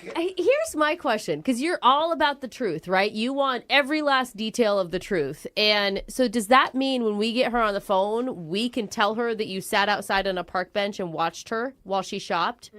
Yeah, you know what? Fine. That's fine. That's fine. Okay. Again, like, I'm not interested in getting a second date. Okay. Yeah, we can't blow it here. You just want honesty. Yeah. Okay. It's that important But we need you. to be careful here because even though we're on an investigative mission, we can't come in too hot. Like, get her on the phone and be like, tell us what you did. Yeah. We need to find out what her story is. I And see. then after we grease the wheels, then we can bring out the heavy interrogation tactics. I wish, get on a Okay. big hot Okay. light, put it in Yeah, her face. act like right. you know what you're talking about. Jeff. Detective DeBoe is on the case. That's right. All right. Ryan, you ready to do this, man? Yeah, let's go for it. Okay. I'm going to dial her number right now. We're going to solve this mystery. Here we go.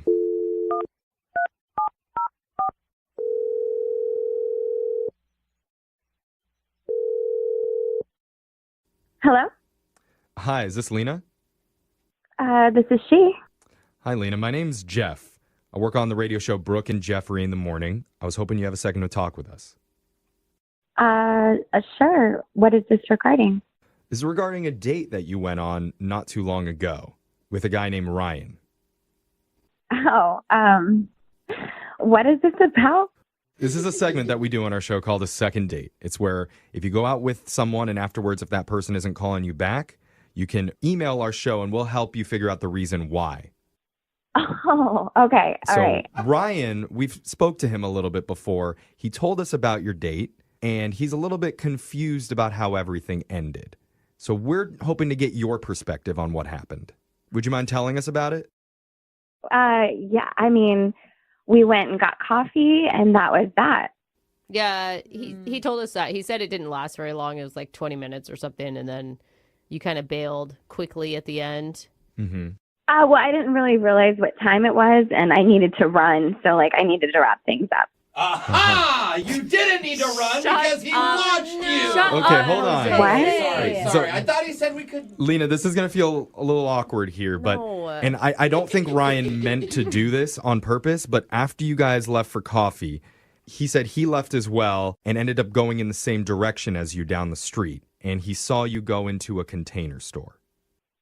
Wait a second. So was he like stalking me? It feels like that. I don't think he meant to do it on purpose, but What? he did see that happen. How could you not do that on purpose? Walk and follow me. Well, you can both be going in the same direction There's after only you four. leave. Northwest, southeast. He just picked the right one. So, Lena, we're just trying to figure out on Ryan's behalf, did you really have a client meeting in the store like you told Ryan you did?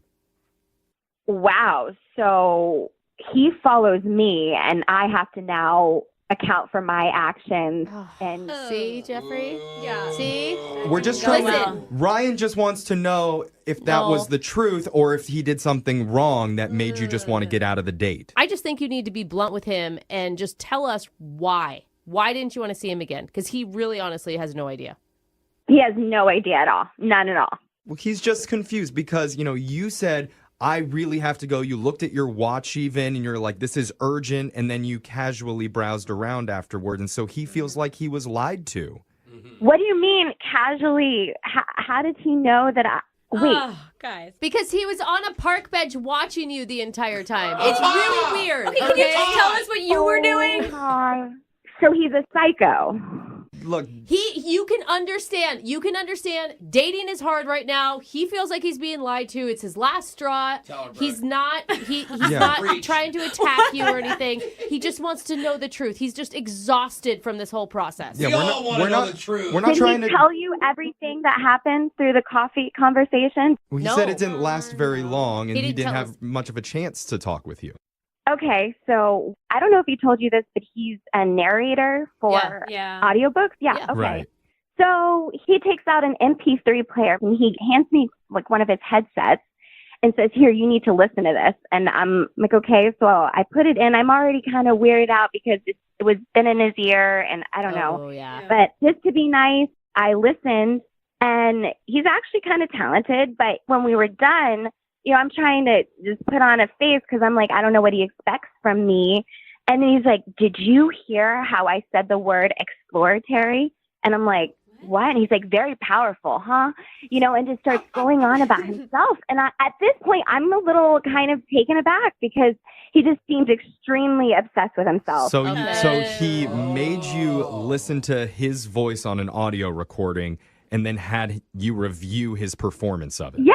Oh, no. Yes. And I'm sorry, but I felt extremely uncomfortable the minute he asked me to put that thing in my ear. And then I don't know. I felt like the only thing I could do was just be like, "Hey, I need to go." I mean, I did have a showing later that day, but Yeah, I'd lie too in that situation. It was What? an excuse. Because the guy's proud of his work and just wants to show you what he does. It's for a living? annoying. It was a little much on the first date. Well, I hate to make this worse for him, but I need to let you know that Ryan's been listening quietly on the other line this entire time, and he wants to talk to you. He hasn't.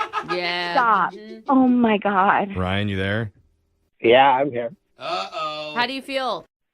I got to tell you, I kind of love it. Like, I know that's somewhat weird and masochistic of me, but I kind of need a harsh tone when it comes to that stuff. Because I do. I'm proud of my work, and I might go a little overboard being self-congratulatory, and I see how from the outside it can seem obsessed with myself. It is a little bit weird asking her to review it in front of you right after you listen. Ooh, wasn't that wonderful? I see how that can be. And so, you know what? I'll work on that. I really will. That's reasonable. Usually people don't react like that. I know. I don't know what to do. I mean, listen to that, Lena. He understands the flaws that he made. Does that change the way you look at him? I mean, the way he responded, I was surprised. And don't you think it's really impressive the way that I've handled this situation, wouldn't you say? Just making everything so nice between you guys. I mean, that makes me a pretty good radio host, wouldn't you think? Can we leave a review on you right now, Jeff? And just listen to my voice, how strong and powerful it is. I mean, I would definitely listen to myself, wouldn't you guys? Couldn't you say exploratory for me, please? Exploratory. Just don't show anything. All to ultimately, Lena, like what I like to say is I love taking notes, okay? Like I like to be able to take direction and I like to be able to do what you want. So like if it comes off too much sometimes, which I do come off. Yeah, are we ignoring the 30-minute bench watch thing? Okay. Yeah, we are. Okay. Let's just ask Lena. I mean, I didn't expect that we were going to even do this, but Lena, would you like to go out with Ryan one more time?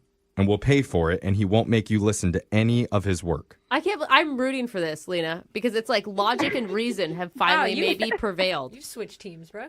I mean, as long as he can work on his boundaries, the whole following me thing too. But Ryan, I guess I'd be up for it. Okay, so that's a yes from Lena. Ryan, what do you think? Are you still cool with this?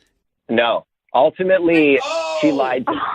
She lied to me. Like she simply said like she had to go to a client meeting and we clearly saw that wasn't true. I can't deal with a liar. That's just like good graces. It's just good etiquette, okay? What is she supposed to say? You are incredibly self-absorbed. I need to leave? A lie does not equal etiquette. Okay. A lot of women have probably lied to you. I'm just going to tell you that. Yeah, women lie a lot, It's interesting that she gave you grace for your mistake and you're not giving her any grace. Thank you. That is kind of the irony. This is probably why he's still single. Yeah, probably. It makes sense to me now. Ryan? I've got boundaries and I can't take a liar. I can't. Oh my God. Dating's going to be rough, Ryan. What is going on? All right, so that didn't work out, but Ryan, do we still have a deal here? Will you narrate this for us? Yeah, sure. If you want like a self-absorbed person narrating his own story, sure, why not? Okay. All right, I think we have the right guy. So he admits it. Wouldn't it be cool if on first dates, instead of picking where to go, you could choose when? What? Like if you could take your date back to 16th century France. Oh, you mean not like Friday at 6? You're talking about actual time travel. Yeah. Go back to France in the 16th century, watch an archery competition together, Or maybe- sip some mead by a raging fire while they burn a witch at the stake. Oh, I was going to go with the beheading. So, lot to choose from Oh, during yeah. that area. My goodness. It's the romantic period, as I hear. And one of our listeners says they kind of took a trip back into time for their first date. I'm curious what that means, but let's talk to Samantha. Samantha, welcome to the show. Hey, how are you guys? Ooh, I can't wait to hear what time period you went back to. Yeah. But first, tell us about the guy that you time traveled with. What's his name? His name is Eric. Okay. You're laughing. Eric the Great? Yes. Or Wow. Still Okay. laughing. I don't know. He might be Eric the Surf. The surf, Surf, like like you know, serfdom. servant back in the. Did not know they used Okay. that. Yeah, I didn't know that either. SERF, anyone? It's No. on a fiefdom. Okay. Okay. what? All right. You Yeah. guys are so smart. Why do you know this? Brooke and Jeffrey. They're that's why you older. guys are the They're leads. older hosts. Yeah, that's true. We're around for that. Let's tell us more about Eric. Where did you meet? We met actually on a dating app. Okay. Okay. Not so old. Yeah, so that is current. That's modern. Yeah. Yeah, it's totally modern, and he had a lot of photos on his app. And guys, I'm going to tell you, you got to put a lot of photos because Eric had just the nicest smile and the kindest eyes, and I was just Oh, like his profile. Yeah. Yeah, why she was attracted to him. That's sweet. How did it turn out in real life? Did okay. So it took us a few weeks to kind of connect because we're both really busy. Okay. So we kind of got to know each other online. But here's our date. We went to a Beatles tribute band concert. That sounds dope. Now, is this like late 60s Beatles or are we talking 50s, Yeah. These guys were amazing. They did the whole thing. They started out as like the early Beatles, like Ed Sullivan Show kind of thing, and they kind of went through, and then they got their Sgt. Pepper outfits on. Yeah. It was awesome. Oh, Yellow Submarine? George Harrison just suddenly disappeared off the stage at one point. Oh, that's sad. Well, I mean, how realistic did they get? Oh, come on. They just start doing, more and more drugs as the show Yeah. goes on, Yeah. is what happens. hits and all The beginning of the concert, they were sober. I mean, that sounds like it was pretty fun. Did you and Eric have a good time with that? I thought we did. I mean, he was into it, and we were having a great time. I mean, there were a mix of people there, I do have to say. I mean, there were a lot of seniors going, when I actually went to a Beatles concert, I'm like, I'm not. I wasn't even born at that point, but I would imagine the entire crowd was pretty silver-haired. Yeah. Like that's not something you're going to with young people. Or a confused Gen Zer who's like, dude, this new band, the Beatles, they sound awesome. I've done that before at a autograph from like a tribute band. Oh my God. You guys are gonna make it. Yeah. Okay, so did the tribute band get the romantic feelings going? Well, I don't know about romantic feelings, but we had a really great time. I mean, we were jumping around and screaming and everything, you know. Okay, so you had fun. Concert, nice. It was lit. Yeah, but that's a great way to spend a first date. Of course. It's a good vibe. At least you're having a good time. Okay. Positive. Yeah. Well, here's the thing, though. We were really close to the stage, which was awesome. But at one point, one of the guys in the band actually brought me up on stage during Twist and Shout and, had me dance with them on the stage. And I don't know if that made Eric jealous. Because you twerk and shouted, didn't you? Yeah. It wasn't twerk and shout, no. Okay. That would be weird to make somebody jealous. I feel like if anything, that'd be a red flag for you against him, not the other way around. I can see a guy getting jealous. Like, that's my girl. I'm trying to impress her. It's part of the performance. Yeah, but a tribute band guy, he's going to ask her to come backstage and all that crap. Well, at least she's wanted. Yeah. The members of this band have to be like in AARP as well. Which is even more reason for him to be like, finally, come back to my green room, lady. Did they hit on you? Did you feel like there was ulterior motives there? No, I didn't feel anything like that, but that's the only thing I can think of that it might have done something that he wouldn't contact me. But, I mean, he drove me home, and we hugged before he left, and I said, hey, let's do lunch sometime, and he said, sure. Oh. And ever since then, I've been, texting him and trying to nail down a time, and he's being really vague, and I just don't know why. Maybe he met a silver-haired fox while you were on stage. Sugar mama. Maybe. So the only thing that you can think went wrong is when you got pulled up on stage as part of the tribute band's performance. There was no other weird moments? I don't know if that's something that went wrong, but that's the only thing I can think of that would be different from us just going and having a good time. Let's help you figure this out. We're going to play a song. We'll come back. We'll call Eric for you, and we'll try and get you your second date, okay? Thank you. Awesome. If you're hearing this music wondering what's going on, don't worry. You're not listening to the wrong radio station. Oh, well, you might be. Yeah. No, but stay here anyway, please. Stay But here. if you're thinking it's supposed to be entertaining. But the reason I'm playing Beatles music right now is because that's where one of our listeners' dates happened. It was at a concert for a Beatles tribute band. Yeah. Samantha, doesn't hearing this bring you back to a week ago when times were much happier?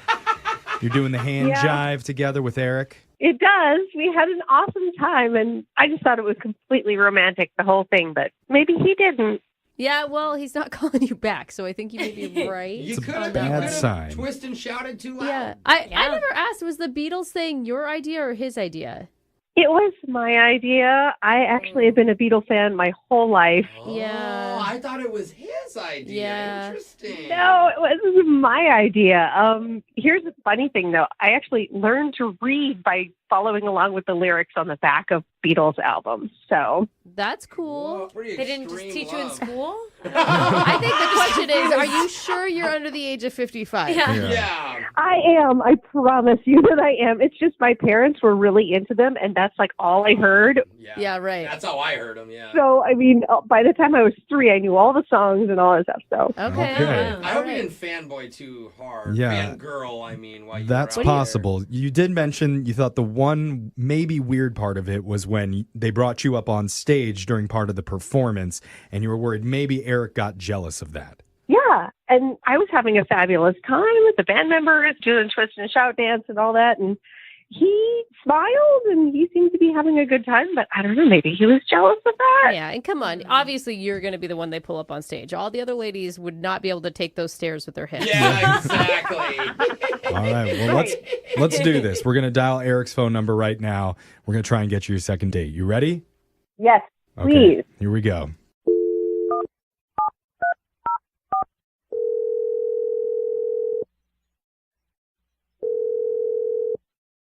Hello? Hi, is this Eric? Yeah, who's calling? Hey, Eric. My name's Jeff from the radio show Brooke and Jeffrey in the Morning. How you doing? I'm okay. How are you guys?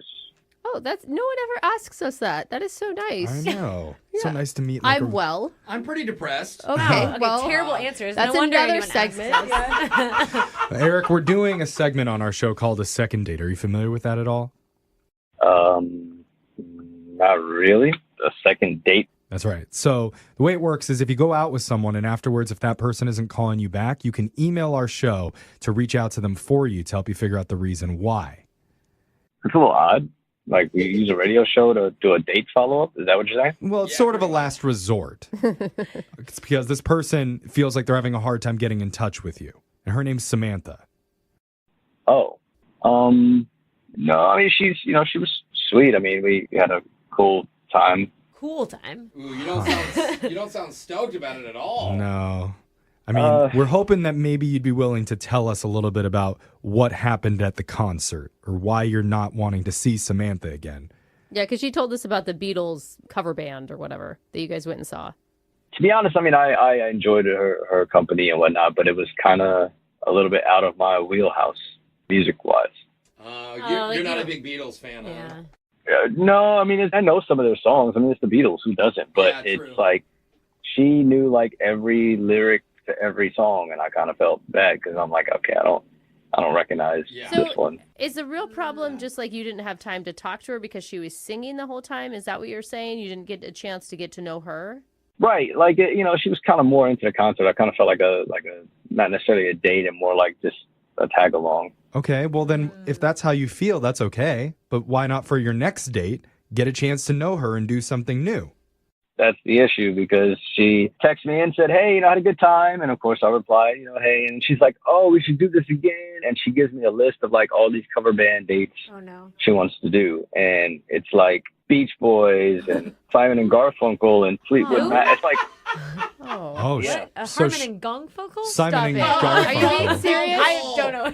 Cecilia, Bridge Over Troubled Water. Any of it. You're just saying words. Okay, so she's already planning out your future dates, and they're all old cover bands? Exactly. Oh my gosh, she's like an old lady trapped in a young person's body. Give her a break. I mean, obviously, she just thought you had a good time. So, some people aren't very creative with date ideas. So she's probably just sticking to the same thing that she thought you enjoyed too. That's actually a good point, Brooke. yeah, but like the cool thing about dates is varying. Like if you go do something your boyfriend or girlfriend wants to do or your partner wants to do, then the next go around it should be something that you want to do. Okay, so why don't you give her a suggestion and ask her out then? In fact, you can give her a suggestion right now because she's on the other line listening and wants to talk to you, Eric. Oh, wait, what? Hey, how long have you been on the phone? The whole time. Oh man. Yeah, she's pretty much been there since we started this phone call. Yeah. Hi, sorry. Wow. You didn't say anything bad about her. I mean, we've heard a lot worse things. No. I thought you had a really good time at the concert, so I was suggesting other things that were similar, thinking that you would enjoy it. But if you want to do something else, like go to dinner or something, I'm down for that. I guess I didn't want to hurt your feelings by saying I wasn't really into the old school band thing, so I kind of just didn't, I didn't know how to approach that, and didn't want to upset you. You seem like you're into it, and if you're not into it, you could probably become more into it the more you come to see him with me. I mean... Huh, that's weird. So it's like if someone's like, oh, I don't like sushi, you're like, oh, why don't you eat as much sushi as you can? And that way you'll like it. If you do something enough, then you'll learn to love it. Force it. Yeah. Force it. It does kind of sound like it's coming off that way. And I don't know if you mean it that way. I mean, I already told you guys, I was so into Beatles from like birth that it's how I learned to read. I mean, if my parents hadn't introduced it to me and like played it all the time, I wouldn't be into it either. Yeah. Eric, if the Beatles can teach Samantha how to read, maybe they can teach you how to love. Oh, Jeff, I love that. Sounds like a song lyric. And sorry, I should have said the tribute band to the Beatles can teach you how to love. I've already heard like 2.5 hours of straight Beatles music. I think I already know how to love at this point. Love me do, Eric. That's why you need to move on to the Beach Boys so you can learn how to surf now. Yeah, soak up those rays. I mean, Brian Wilson was a musical genius. Absolutely. Who? Oh, Brian Wilson. Brian Wilson was a musical genius. Samantha, I think that it's great that you have that interest, but why does the person you date also have to have the same interest? I mean, he doesn't have to, but this is classic stuff. I mean, he just has to experience it with me, and he'll know that this is just amazing stuff. It sounds like he has and he'll love it. Yeah. What it sounds like is you want to change him. Yeah. That usually doesn't work It out. doesn't, but I like think to so. watch it happen. Brooke, isn't there like a really old movie or an old TV show that you loved growing up and then you showed it to your significant other hoping that they would love it too? I don't know. My husband loves Jason Mraz like a lot. It just. Oh, and it's a I'm no. still not on board. I can appreciate that he loves that and you've he been to, connects like- to that music, but it's just not my jam. You've been to how many concerts? Like 7. See? Like a lot. Wow, he likes Oh, it that much? I've met the man twice. Like Jeez. it's like, yeah, honey, that can be your thing. Yeah, Jason Mraz is like, oh, this lady again. But I've never once on my own put Jason Mraz God. on my Spotify. But you developed an appreciation for it. You just said. It's more of a tolerance, I would call it, than an appreciation. Well, what about that, Eric? How about we build up a tolerance to this? And we would love to send you out on a second date to help you build up that tolerance, and we'll pay for it. 2.5 hours again of that. That was already tough enough making it through the first go around. But Eric, that's just one. It's going to be many, many more after that. You're not helping. You're going to learn how to tolerate her and all of her musical interests. Oh, great. Does that sound good? It sounds painful, actually. Yeah, exactly. Jeffrey, you're doing a terrible job of selling this. Every time you guys go to an old school concert, he can take you to a new school that one of his artists that he likes. I would be okay with that. Hey, Oh, look at that, Eric. compromise. There you go. Do you have any artists you like? I mean, yeah, I love Bruno Mars and Silk Okay. Sonic, like what those guys are doing. I think that's great. And it's got a little bit of old school to it. See, yeah, Bruno's got a little funk to him. Samantha, how do you feel about Bruno? I actually don't know much about Bruno Mars, but I'm willing to listen. She doesn't know? Okay, well, maybe if you guys stay together and you guys listen long enough, wow. you can go to the Bruno Mars tribute band together. And we'll pay for that. Aw, that's a sweet 20-year anniversary. Yeah. So what do you say, guys? Come on, give it one more shot, and we're going to pay for that date. Eric, what do you think? Yeah, sure. I mean, I'll give it a try. Why not? Okay. I don't know. He sounded like he's saying sure. He's never Just going to go answer with the no. victory, See, man. the road to tolerance starts with one yes. We got a yes. Congratulations, Samantha. You got another date. I'm looking forward to it, and maybe we'll do dinner this time so we can talk about. I've never heard dinner. Is that like a 70s band? They sound very No, nice. it's diner. Oh, sorry. I always get those confused. Need LASIK? Trust the experienced team at the LASIK Center at Evergreen Eye Center. No glasses, no contacts, no limits. What will you do? LASIK at evergreen.com. Moving 92.5. Brooke and Jubal's second date update. There's a difference between just getting blown off after a date and then somebody just being rude to you. Ooh. You know? Like, you can go out with someone and then just ghost and not ever talk to them, or you can go the other route and be like, you're an idiot, leave me alone, never want to talk to you again. And that's a situation that Rachel is in, I guess. Rachel's on the phone right now to do a second date update. She met a dude, and I guess now he's kind of being a jerk, and she just wants to know why. What's up, Rachel? How are you? Hi.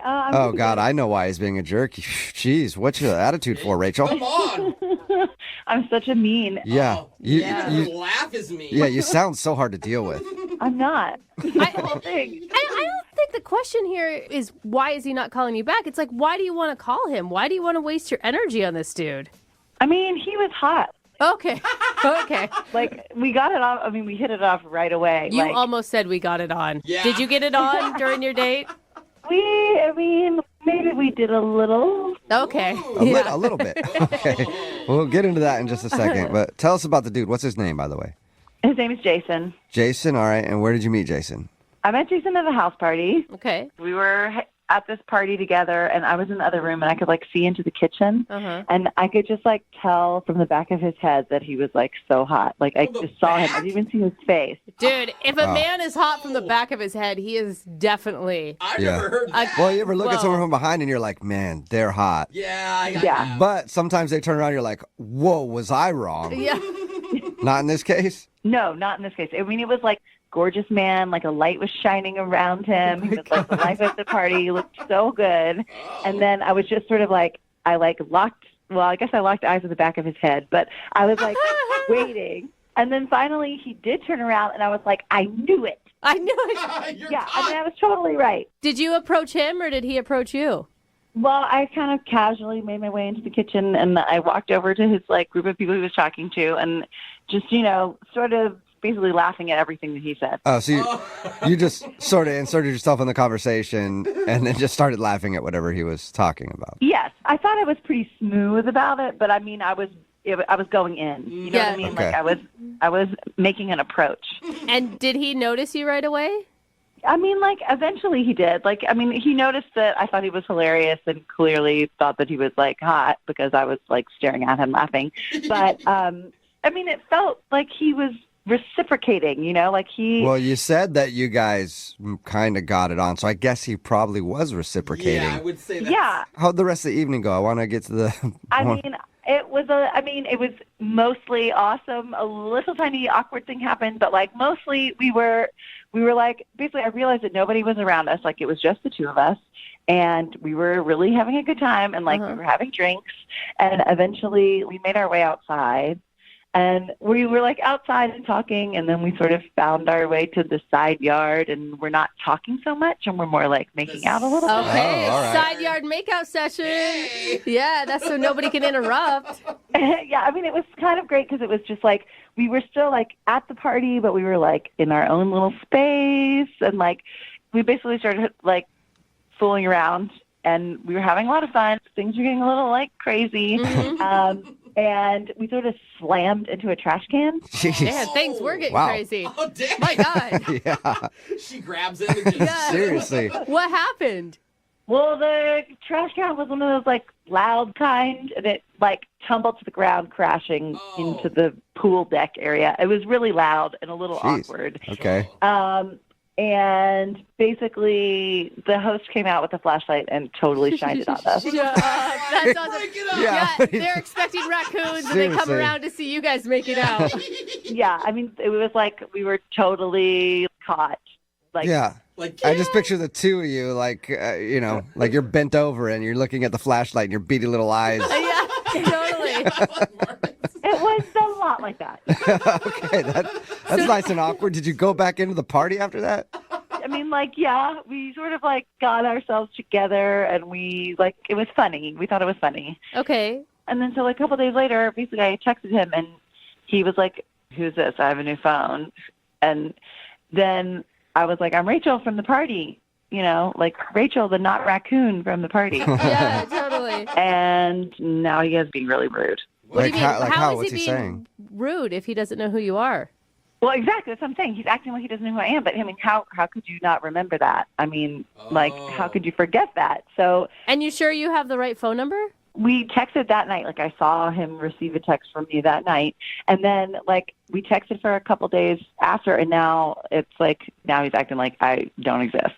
What is he saying? After who's this? Did he respond? Well, when I said I'm Rachel from the party, he was like, Rachel who? What? Yeah, he was like, I don't know you. Leave me alone. Leave me alone. I don't know you. Wow. All right. I'm like, dude, you know me. I know you know me. Unless he was blackout drunk for 2 days, but no. For 2 days, it could be a possibility. Yeah, it could be, but it just you probably at this point just want to know why he's being so rude to you. Exactly. I want to know why he's being so rude to me. And it's it feels like there's something else going on. Maybe his girlfriend was out of town, and that's, Oh, good point. Yeah. I didn't even think of that. That's why he would be like, I don't know you, because his girlfriend might be checking his phone. His text messages. Or something. It just seems a little weird to be all about it, and then... Yeah. Yeah. So, I think you're right. I think you're right. If we find out he has a girlfriend, is your goal to call him out on air about it? I just want to know what the deal is, why he's being so, two-faced. For sure. Okay, Yeah. It's understandable. All right, we'll play a song and then come back and call him and get your second date update, okay? Okay. All right, hang on. Moving 92.5. Brooke and Jubal in the mornings. Second date update. I think we're about to catch somebody who's cheating. Ooh, It's me Brooke and too. Jubal in the morning. If you're just joining us for the second date update, Rachel is on the phone, and she met a dude at a party. They ended up having a good time. They even hooked up outside by the trash cans and knocked over a trash can.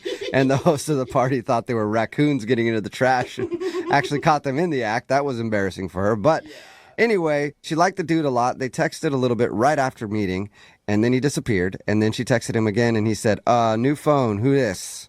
and then said, I don't know you, leave me alone, and things like that. So we're guessing that maybe he has a girlfriend, and his girlfriend may have seen text messages from Rachel. So I think we're definitely about to bust him. Rachel, are you ready to go? I'm ready. Ooh, I forgot to ask you, have you done any like detective work, like found him on social media, asked your friends about what his relationship status is? I mean, I asked our friend who's the host of the party, but he's like a friend of a friend. Oh. So, like, I don't really know his last name, and there are a lot of Jasons in the world. Yeah, there is. You search through every Jason on she's like, Facebook. she's trying to find the hottest one. Show me the back of your head, because that's all I remember. You were so hot from the back. Exactly. I needed that to be the profile pic. Yeah. All right. Well, I'm going to dial his phone number right now. Here we go.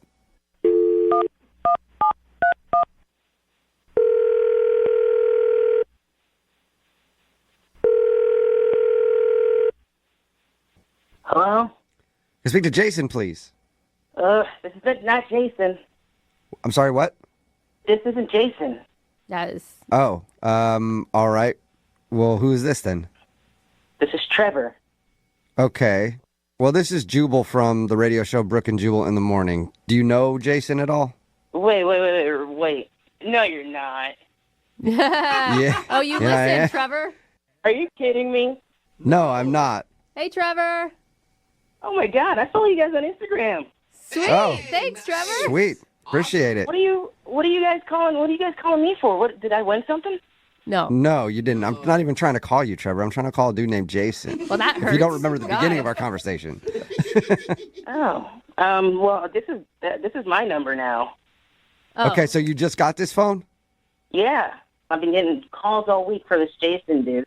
Okay. Okay. Well, that's what happens when you get a new phone. Yeah. I got a new number a little while ago. I keep getting, I don't speak fluent Spanish. It's whoever had the phone before me, obviously a fluent Spanish speaker. So when did you get this phone?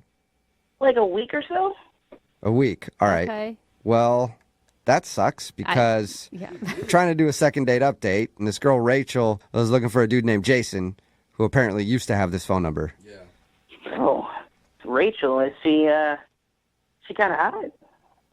Wait, what? Now you're I just don't trying to know. get with girls that want Jason?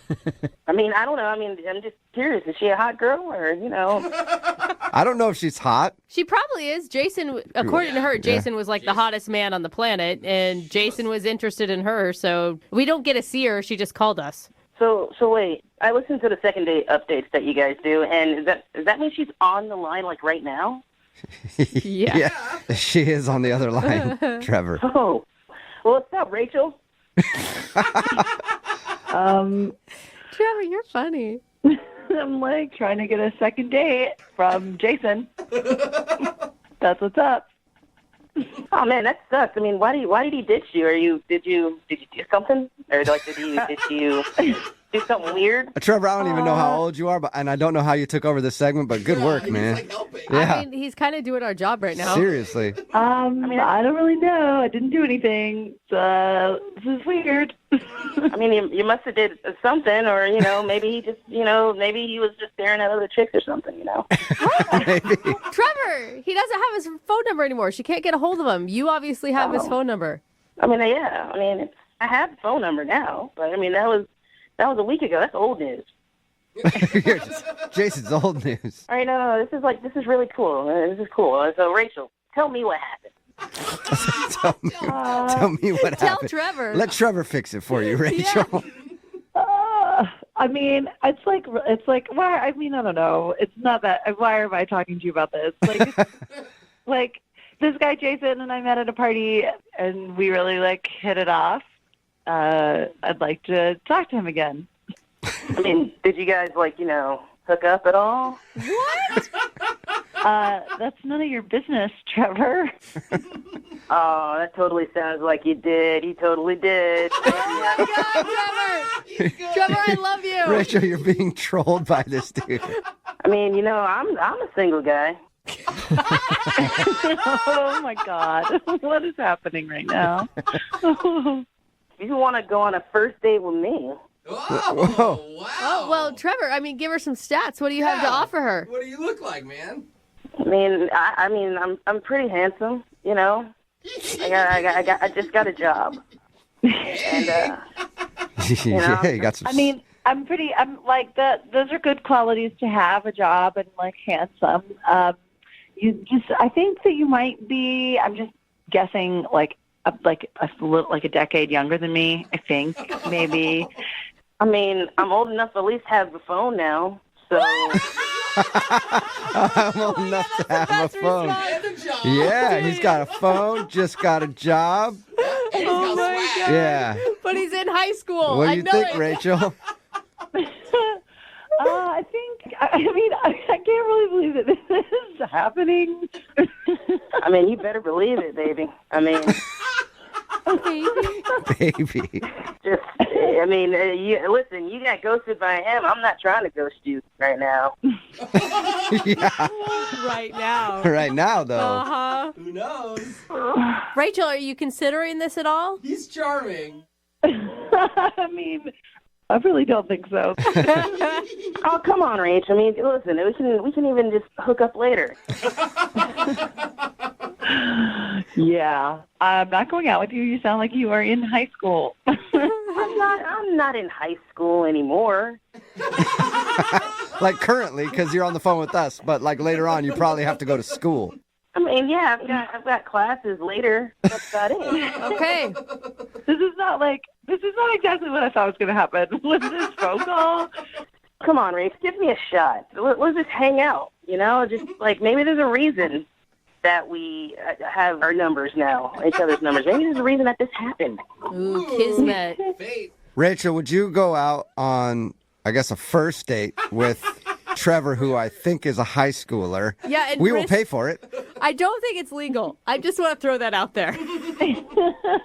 I think I'm going to pass. I mean, you sound like you're very charming, Trevor, but like I think maybe in a few years, when you get out of grad school, let me know. You don't want me to Google the age of consent in this state and then make your decision after that? I mean, I'm flattered. But I think, I don't think so this time.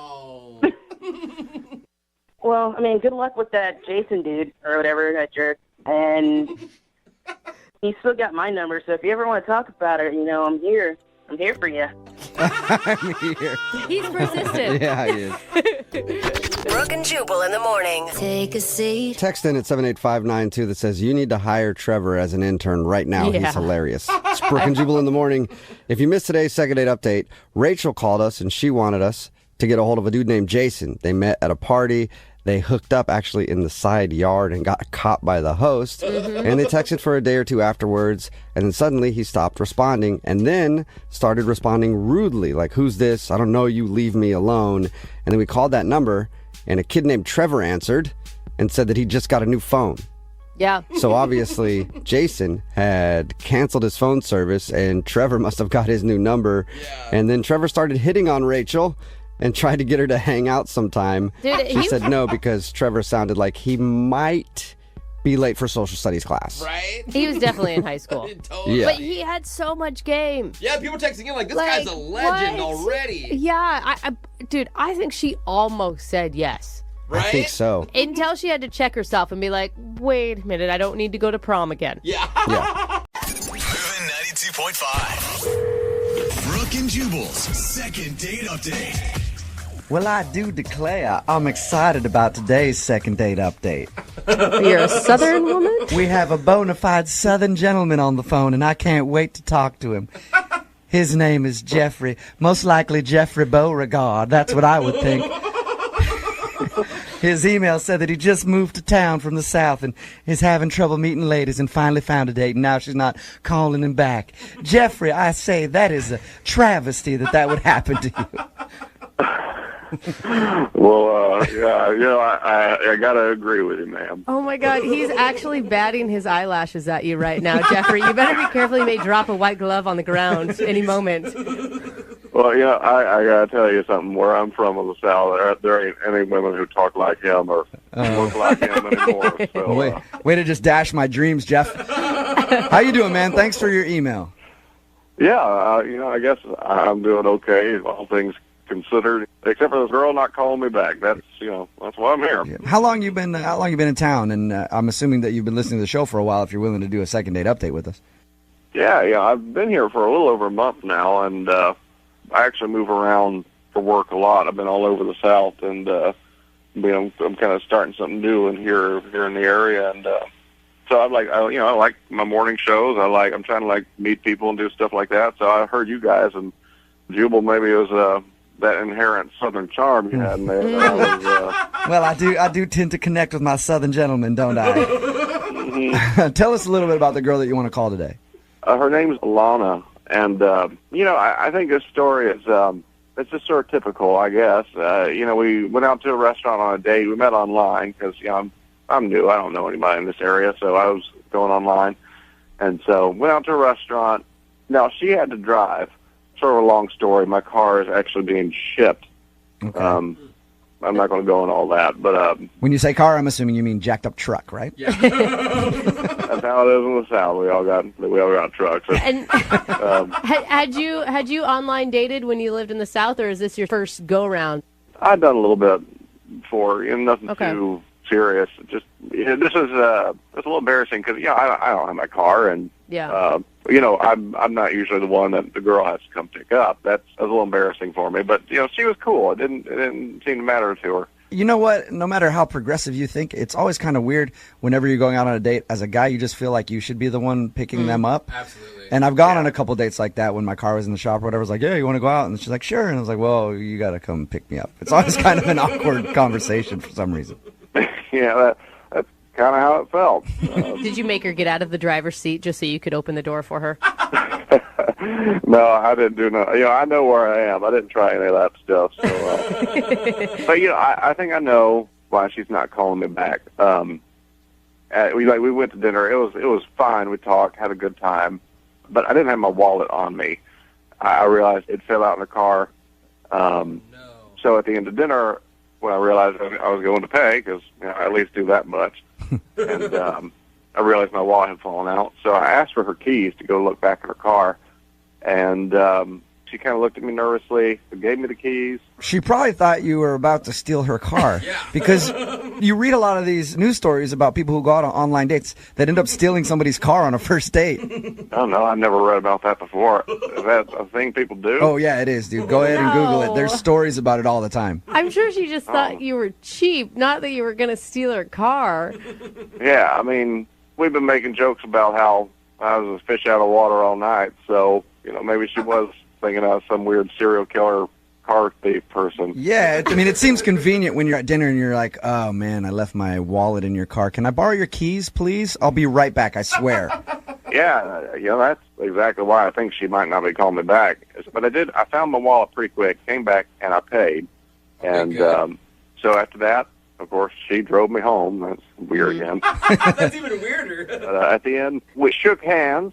It was the first date. I didn't want to kiss her. Not on a first date. That's not how I was raised. So can I ask you, did you offer your hand first, or did she offer the handshake? I think I offered mine. Yeah, I offered mine first. Okay. That's weird. Put her there. So, at the end of the night, I just leaned over, shook her hand, and she smiled, and I was like, I think I said something like, this was a nice time, and I think, if you'll be hearing from me again, I hope I see you soon. Something like that. And what was her response to that? She said she had a fun time, and I said, can I call you again? And she said, sure. And did you call her again? I've only called once. I have texted 3 or 4 times. But, it's a little confusing because I know it was a little crazy asking for her keys and that kind of thing. Mm-hmm. But I came back. I didn't steal her car. I didn't do nothing like that. And she said she had a lot of fun. So I'm just confused. All right. Well, we're gonna play a song. Come back, call her, and get your second date update. Okay? All right. Thank you. All right, man. Hold on. Moving 92.5. Brooke and Jubal in the mornings. Second date update. For today's second date update, Jeff is on the phone with us. He's a Southern gentleman who just moved here. Met a girl online. They went out to dinner. Nothing really crazy about dinner. Said they had a good time. The only thing that happened, and is the reason that he thinks he's not getting a call back, is that during dinner he realized that he forgot his wallet in her car because she had to drive because his car isn't here yet. So he asked for the keys, went out to the car, grabbed his wallet, came back in and still paid for dinner. But he thinks that might have been kind of weird for her. It is kind of weird to be like, hey, first date, don't know you very well, but can I have your keys, please? So we're about to call her right now. Jeff, you ready to go for your second date update? I think so, yeah. And all right. Why do you want to call this girl? I mean, I just think if I was new to town, I'd want to date around a little bit. I do want to date around, but I want to see her again first. I want to follow up with her and spend a little more time with her first. Yeah, you're not trying to fall in love with her, right? Well, I don't know. I mean, who knows? That's kind of the whole point of dating, but I just want to see where it goes. I guess you don't know unless you get a second date, right? Yeah, that's right. Okay, well, going to call her right now, get her on the phone, and see if we can find out why she's not calling you back. All right. All right, here we go.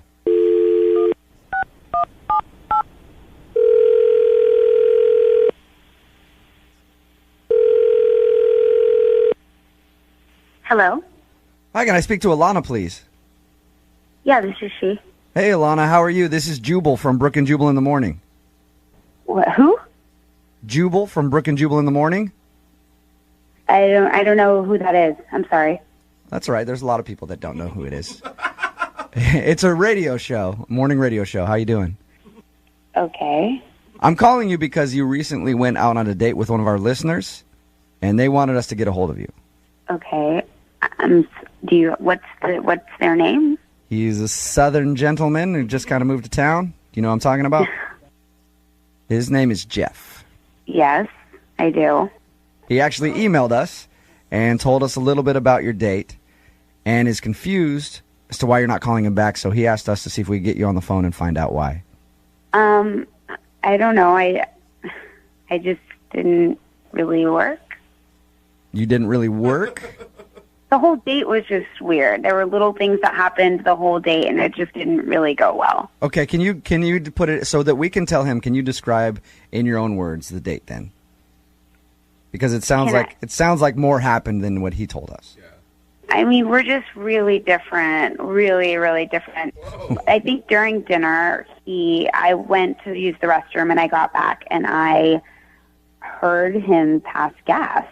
At the table? Like, were you sitting back down, or were you just coming up to the table? I was coming back to the table, and as I was sitting down, I definitely heard him pass gas. Oh, bad timing. So you were did he not notice that you were there yet, and you were walking up, and he farted? Right, basically. He didn't say a single thing about it, and I just kind of sat there and thought, okay, well, I guess we'll just let this go. Did you guys have that awkward moment where you both know that the other one farted and you kind of sit there in silence for a second, like, is somebody going to bring it up? And then you go, I did, but he kind of seemed like it was totally fine. Oh, but what is he going to say? I mean, you'd have to pretend like it didn't happen on your first date at dinner. Yeah. Well, I kind of tried to just forget about it, but then we get to paying for the check, and he tells me that he thinks he left his wallet in my car and whatever. I mean, I get it. Like, maybe it just fell out of his pocket or something. So I gave him my keys, and I was praying that he wasn't going to, steal my car or do anything. But he came back, and he paid for the bill, and everything, everything was fine. And then, I really thought maybe I would go out with him again. But then I got home, and I was getting my bags and everything from my car, and I realized that the change in my change box in my car was completely gone. No way. Wait. So you're accusing him of stealing the change out of your car? 100%. Oh, no Are you? 100%. Really? I had quarters in there. I know I keep my change there as my little, thing where I just throw my change. It was completely gone. Why All I could think was that this hillbilly from the South took my change, stole from me. So I wasn't even going to, he tried calling me, he texted me a couple times. I did not even want to respond. I don't even want to see him again. I don't want to hear from him. I can't even believe that, the audacity he would have to call a radio station knowing that he stole from me. Oh, man. You said you don't want to hear from him ever again. Never again. Okay, well, that's going to be tough because he's actually on the other line listening. You actually noticed the change was gone for your car? What the is going on? That's Jeff. Oh my God. Hey, Lana, it's me. It's Jeff. I've been here the whole time. I don't want to talk to you. Like, you know what you did. I don't want to talk to you. Alana, don't you think you're being a little paranoid, accusing Jeff of stealing the change out of your car? I highly doubt that Jeff took the change out of your car. I took it. What? You did? You actually stole change. Alana, just listen for a second. I mean, first off, it was a couple bucks, and it was a tip. It was a tip. You actually stole it? I checked my wallet. Cash was a little bit low. This is a joke. I needed a little extra for the tip. It was only a couple bucks. That's something I learned in the South. You tip good when you go out. Yeah, but your own money. I was going to pay it back on a second date. It totally slipped my mind to even mention it. A second date? You really think I would go on a second date with you after you stole from me? It's not stealing. I was borrowing it, and I was going to pay it back on the second date. We do that all the time in the South. It's no big deal. You do, Jeff? Like, that's a common Southern thing to steal each other's car change and use it as a tip? No, it ain't stealing. I'm not stealing nothing. I'm borrowing change. It's change. Jeff, How often do you notice change in your car? It's I only- got change in my car. It's been there for a long time. Oh my God. It's only borrowing if you actually ask somebody for money and then tell them you're going to pay it back. You can't just take it. I forgot. Oh my God. This is just all ridiculous. Jeff, I think you're a dumb hick. Oh! I don't understand why we're even having this conversation. I don't have any more time for this. Our conversation's done. That was quick.